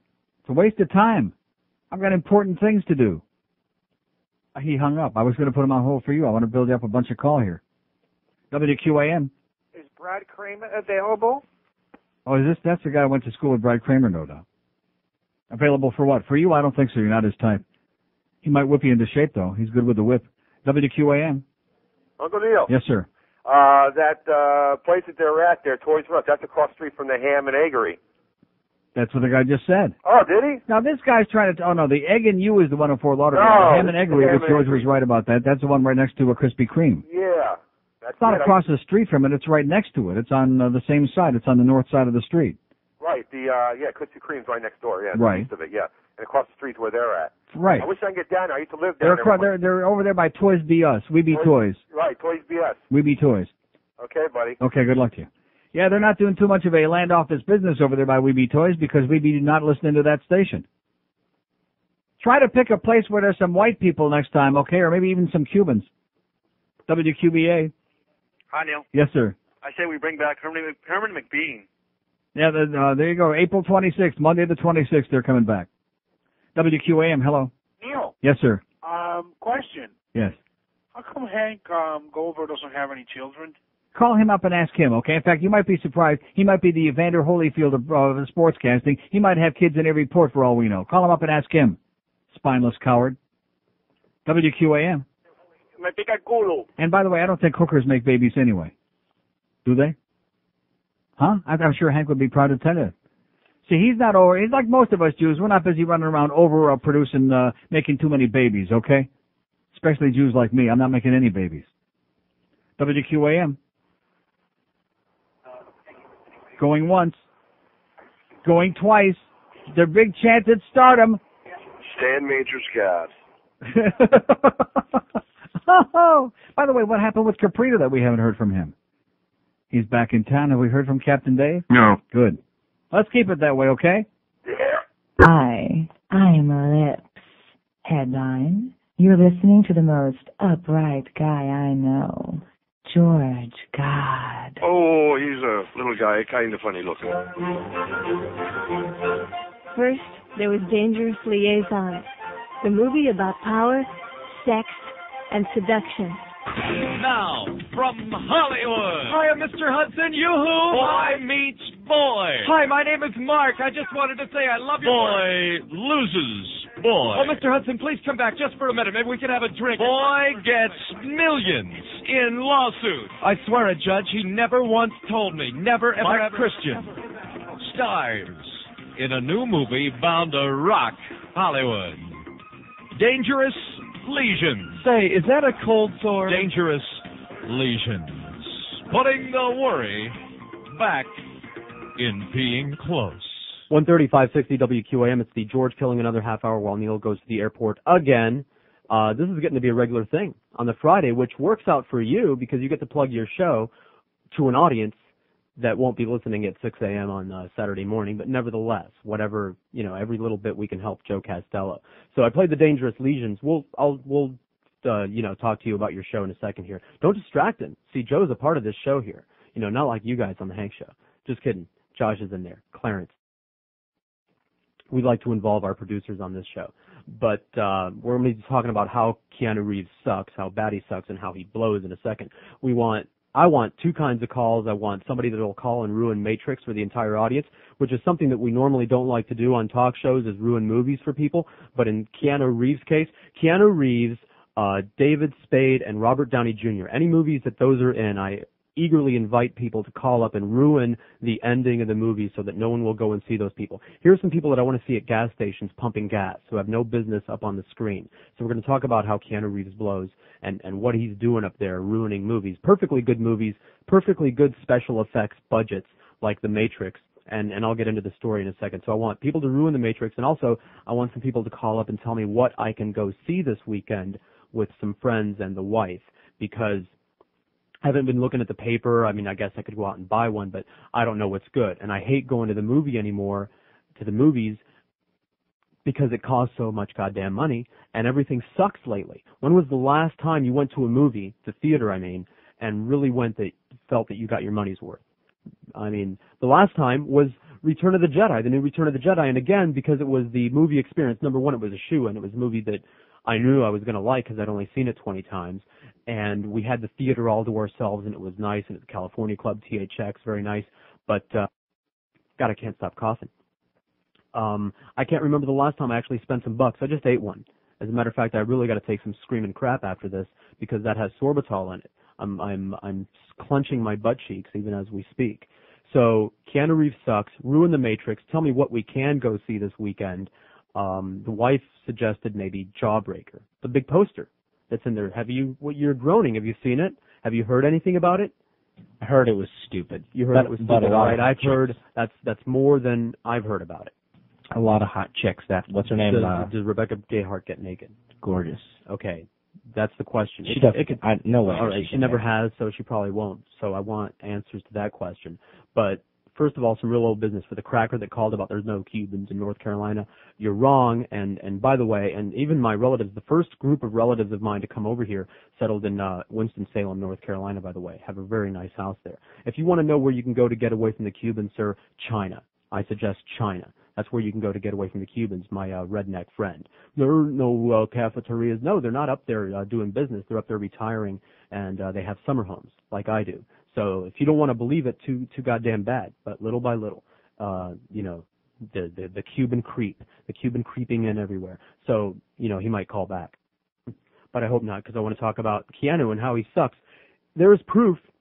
I guess I should set the story up first. My friend calls me last night. And with good news, he's actually met some young girl. This time he's not going out with some older married woman with 100 kids.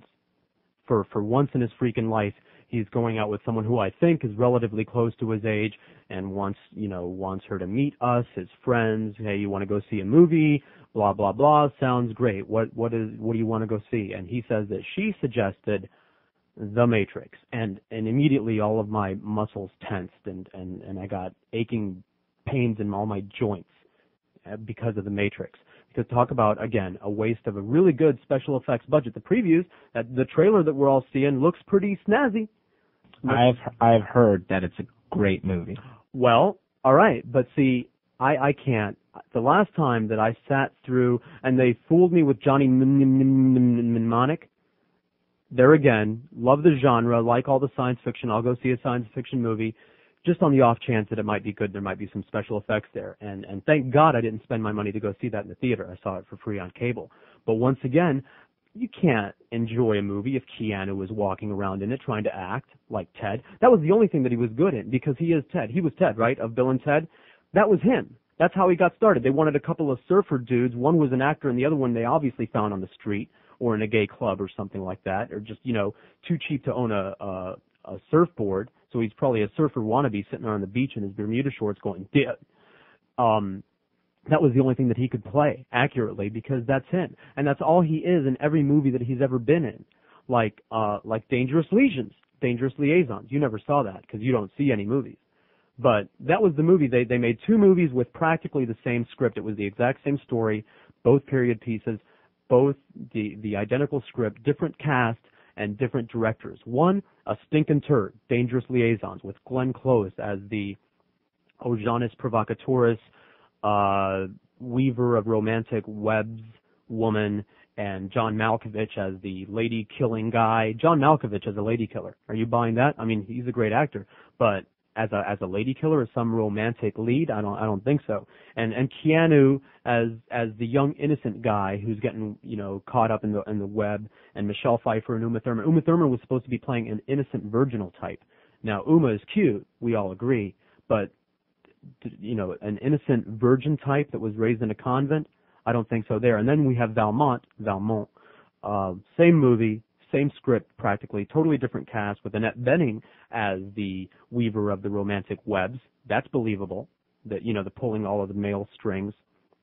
Colin Firth, who I've seen him in a couple other things. Not much better looking than John Malkovich, but a little bit better looking. Henry Thomas, the E.T. kid. Thank you, honey. Thank you. The wife knows everything. Henry Thomas as the innocent little guy who's really good with a sword, and Fairuza Balk as the virgin who was raised in the convent. This was before she got all tattooed and pierced and punked out. So she was very believable. That was like right on the heels of the Return to Oz thing that she did when she still looked really innocent and everything like that. Valmont, great movie. Dangerous Liaisons, a stinking turd. Different cast, different directors, and Keanu, the stinkingest turd of them all. So ruin Matrix for me. What can I go see this weekend? Because I have no idea. I haven't bought a paper, and even then I don't know what's good. And if my friend's girlfriend is listening, I'm sorry. I told him, oh, geez, now she's going to think that we're snobs because we refused. The wife outright refused. We fused. And I said, you know, I'll go, but you understand that you're cashing in your once-in-a-lifetime big, big favor, like my other friend did by causing me to go into a Catholic church to be a part of his wedding. It's like, that's it. That's your big favor. The big, big favor of my life for you is I will actually walk into a Catholic church for you to be a part of your wedding, and even though his wife turned out to be a cheating whore. Anyway, 23 till 2, 560 WQAM. Not that you have to suck. That many drivers are nuts. She'll turn you back. She'll smother you to death as junk you sack. Matt Damon got out in time, ran for his life. He dated her one time, she thought she was his wife. She wears your clothes when you're gone, watches you sleep. You think it's casual, but her feelings are deep. That many drivers are nuts, but what a butt. 18 till 2, 560 WQAM. Joe, what are you going to have on tomorrow? Tomorrow morning on Motorsports Saturday, we will have star of the Winston Cup Series, Joe Nemechek. He drives the number 42 Bell South Chevrolet. We'll also have a guy on who does the NYRA Series. It's an import-only drag racing series. They'll be having a race this weekend, and, you know, it's for Japanese cars, Porsches. He's going to be talking about his series and how anyone out there with a... I hear you. Anyone out there with an import car can actually go race this weekend if they would like for some big bucks. And we're also working on having Richard Petty's grandson, Adam Petty, on the show. But that might happen next week. Okay, thank you very much. And, thank you. Taking care of some business, knocking down some business here before we ruin Matrix for everyone and I find out what I need to go see this weekend. And my friends, right out of the box, my friend's new girlfriend is going to think that we suck because we're not going to go see the Matrix, which, sorry, can't get past that Keanu thing. But just spoke to Eric yesterday. He's got some new doodad that copies bits onto his computer really quickly because I sent him some mini discs and it was going really slow getting the bits on the website because he had to do them like individually or something like that. But now he's got some sort of mass production thing going on. I'm not going to be able to send you anything today, Eric. Got too much going on. Eric, good guy, but I can't spend as much time on the website as I can on the show, needless to say, not to mention my life. So the bits are going to be showing up more frequently and also coming soon. As soon as we can get Penis to bring his digital camera in here, we're going to get pictures of Shannon on the intern Shannon on the website modeling both the Neil Rogers shirts, and also after much agonizing and racking my brain, we figured out what to do with a couple of Neil's really nice embroidered suede yarmulkes. Shannon, I've invented a new way to wear yarmulkes, and we're going to get those pictures on there too. Once again, sometime next week we'll have the photo session as soon as Penis remembers to bring his camera. It doesn't matter if she doesn't bring the shirt. The yarmulkes are here.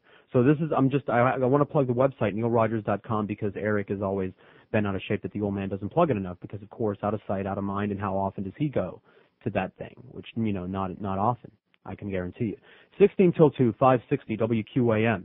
Hello. Hey. Hey. I talk to George? Yes. Hello. Yeah. Yes. Talk to George. Okay. Hello. Yeah. Yeah. Talk to George. All right. Thank you very much. We could do that all day. QAM, hello. George. Yeah. What's up, man? What's going on? Hey, it actually wasn't that bad of a movie. What? I know you have an aversion to Keanu, but it a strong, serious aversion to Keanu. Yeah, it was. He makes me good ill. though. Doesn't he look like his mother drank during her pregnancy with him? I don't care what Doesn't he looks he look like he's got an extra chromosome in there? He's a little strange looking, but he can't act. He's all right. He's can't smart. act. But the special effects are worth it. I understand that, and I was angry. And normally I would be torn, but I was angry because I can't go see. I told you I fell into that trap with Johnny Mnemonic, and again I thought, oh, this is just I'll tolerate Keanu. Maybe it'll be a good special effects movie, and I understand. And everyone told me that the special effects are really great, but nevertheless. So how did it end? What's that? How did it end? Spoil it. Ruin it for everyone. I can't do that. Oh, you suck. Come on, Bob. I hate you, Bob. QAM, hello. Hi, George. How you doing? All right. Yeah, I like your show. Last week was the first time I went home to actually listen to a 560 program at home. Oh, don't tell anybody. Don't take it. I'm half Puerto Rican, half American, and I wave the rebel flag too. Oh, really? Yeah. Wow, talk about self-hating, fill in the blank. Well, my parents hate it, but what can I say? I'm just like you. I'm telling you. So did you see The Matrix? No. No? Oh, was that it? You were just calling to say, hi, how you doing? Yeah, great show. Okay, thank you very much. Hi, how you doing? 14 till 2 on QAM. QAM, hello. Hello? Never mind. QAM, hello. Hi, George. Yes, sir. Good afternoon. Good afternoon. Did I understand from a previous caller that you go up to the Carolinas? I have a house there, and we go every chance we get. Oh, great. So you own 4 property. times a year. What is it? You own property up there. Yes, I do. What town are you in, or what area? I'm halfway between Bug Tussle and Possum Holler. No, just kidding. We're it doesn't exist. all seriousness, and it's almost the real answer is almost as funny as the fake answer. Okay. Where the house is equidistant in between West Jefferson and Sparta, North Carolina, to the east and west, 4 miles south of mouth of Wilson, Virginia, and just north of Crumpler. Oh, so you're up in the northwest corner. Yes. We're right. As a matter of fact, you have to swing into Virginia to get to our house. The mountain road actually goes through Virginia, then comes back into North Carolina. That's a beautiful Out thing. in the middle of nowhere, up on the side of a mountain, about half an hour from the Blue Ridge Parkway. Yeah, awesome. Well, are you going up this summer? Or you better believe it. Every chance we get. We just got back from the Asheville, Silva area. Asheville's a beautiful area, although it's a little bit too populous for what I want to achieve when I go up there. Right, no, the but Biltmore was... House and Gardens is great. The Smoky Mountain National Park is great. But I like to be in the middle of the woods with no one around me, and that's where we're at. Well, that's what we got up there. And, I use Asheville. Yeah. Absolutely. I use Asheville as a general location, but we're right actually in Cullowhee. If you ever heard of Cullowhee, Western Carolina University. Mm-hmm. And we're about 2 miles up the hill, alongside the river, and put it in 4x4 and head on up to the mountain. There you go. Beautiful country, and I can't wait to take my 4Runner up there. I usually drove up in a Camry, and I would just leave bits and pieces of it all the way up the road. Single-lane bulldozed mountain road, 45-degree angle, that kind of thing. Oh, treacherous. Yes. Anyway, thank you very much, sir. All right, in closing, yes, if I may, estoy regañando el monito por acá. Okay. Thank you very much. I'll translate after the show. That's an inside thing. QAM, hello. Dude, what light through yonder window break? What forsooth thou art? Thou art. That was Keanu in Dangerous Liaisons. Who cast him for that? How darest thou dissest me on the air, dude? Yeah. Idiot. I'm telling you. What? I mean, Point Break was a real stretch for me, man. Oh, yeah, for sure. Anyway. I just wanted to share that with you. And I have one question for you. Okay. I understand you come from Montana. I spent 7 years there, my formative years, my teenage years. All right. My wife is listening to you right now. Yes. She wants to move out there. Yes. What's stopping you? Oh, man, listen. I hate the freaking cold. As long as it's the western third, that's where the mountains are. The eastern 2/3 is flat scrubland that's just really cold. Oh, so that's true, huh? If you're moving to the Rockies, yeah, that's God's country. That's, big trees, big bear. And the mountains really do shield a lot of the Arctic blast? Oh, yeah. Yeah, see, that's just it. See, like you saw Fargo? Yeah. When the wind in the winters in Fargo, when there are no mountains to protect you from the wind, is miserable. When you live up in the mountains like that, or in the valleys, enshrouded by the Rocky Mountains, you don't get those high winds. Seriously. Oh, okay. Then she's not selling me a bag of BS. No, it's beautiful, beautiful country. I'm not. It will get cold. There's no question. It will get cold. Of course. But you got to balance it out. It's like, we got the weather here, but we also have a lot of mania. Yeah, it's the wind chill that kills me, It's right. No, as long as the wind is not too bad, I can deal with it. Not high wind unless you're out in the open or up on top of a mountain. If you're in the valley, in a valley town, you're just fine. All right, bro. All right, there you go. And it's time to take a break. Still, no one has ruined Matrix for the audience, and no one has told me what we need to go see this weekend. 10 till 2 on QAM.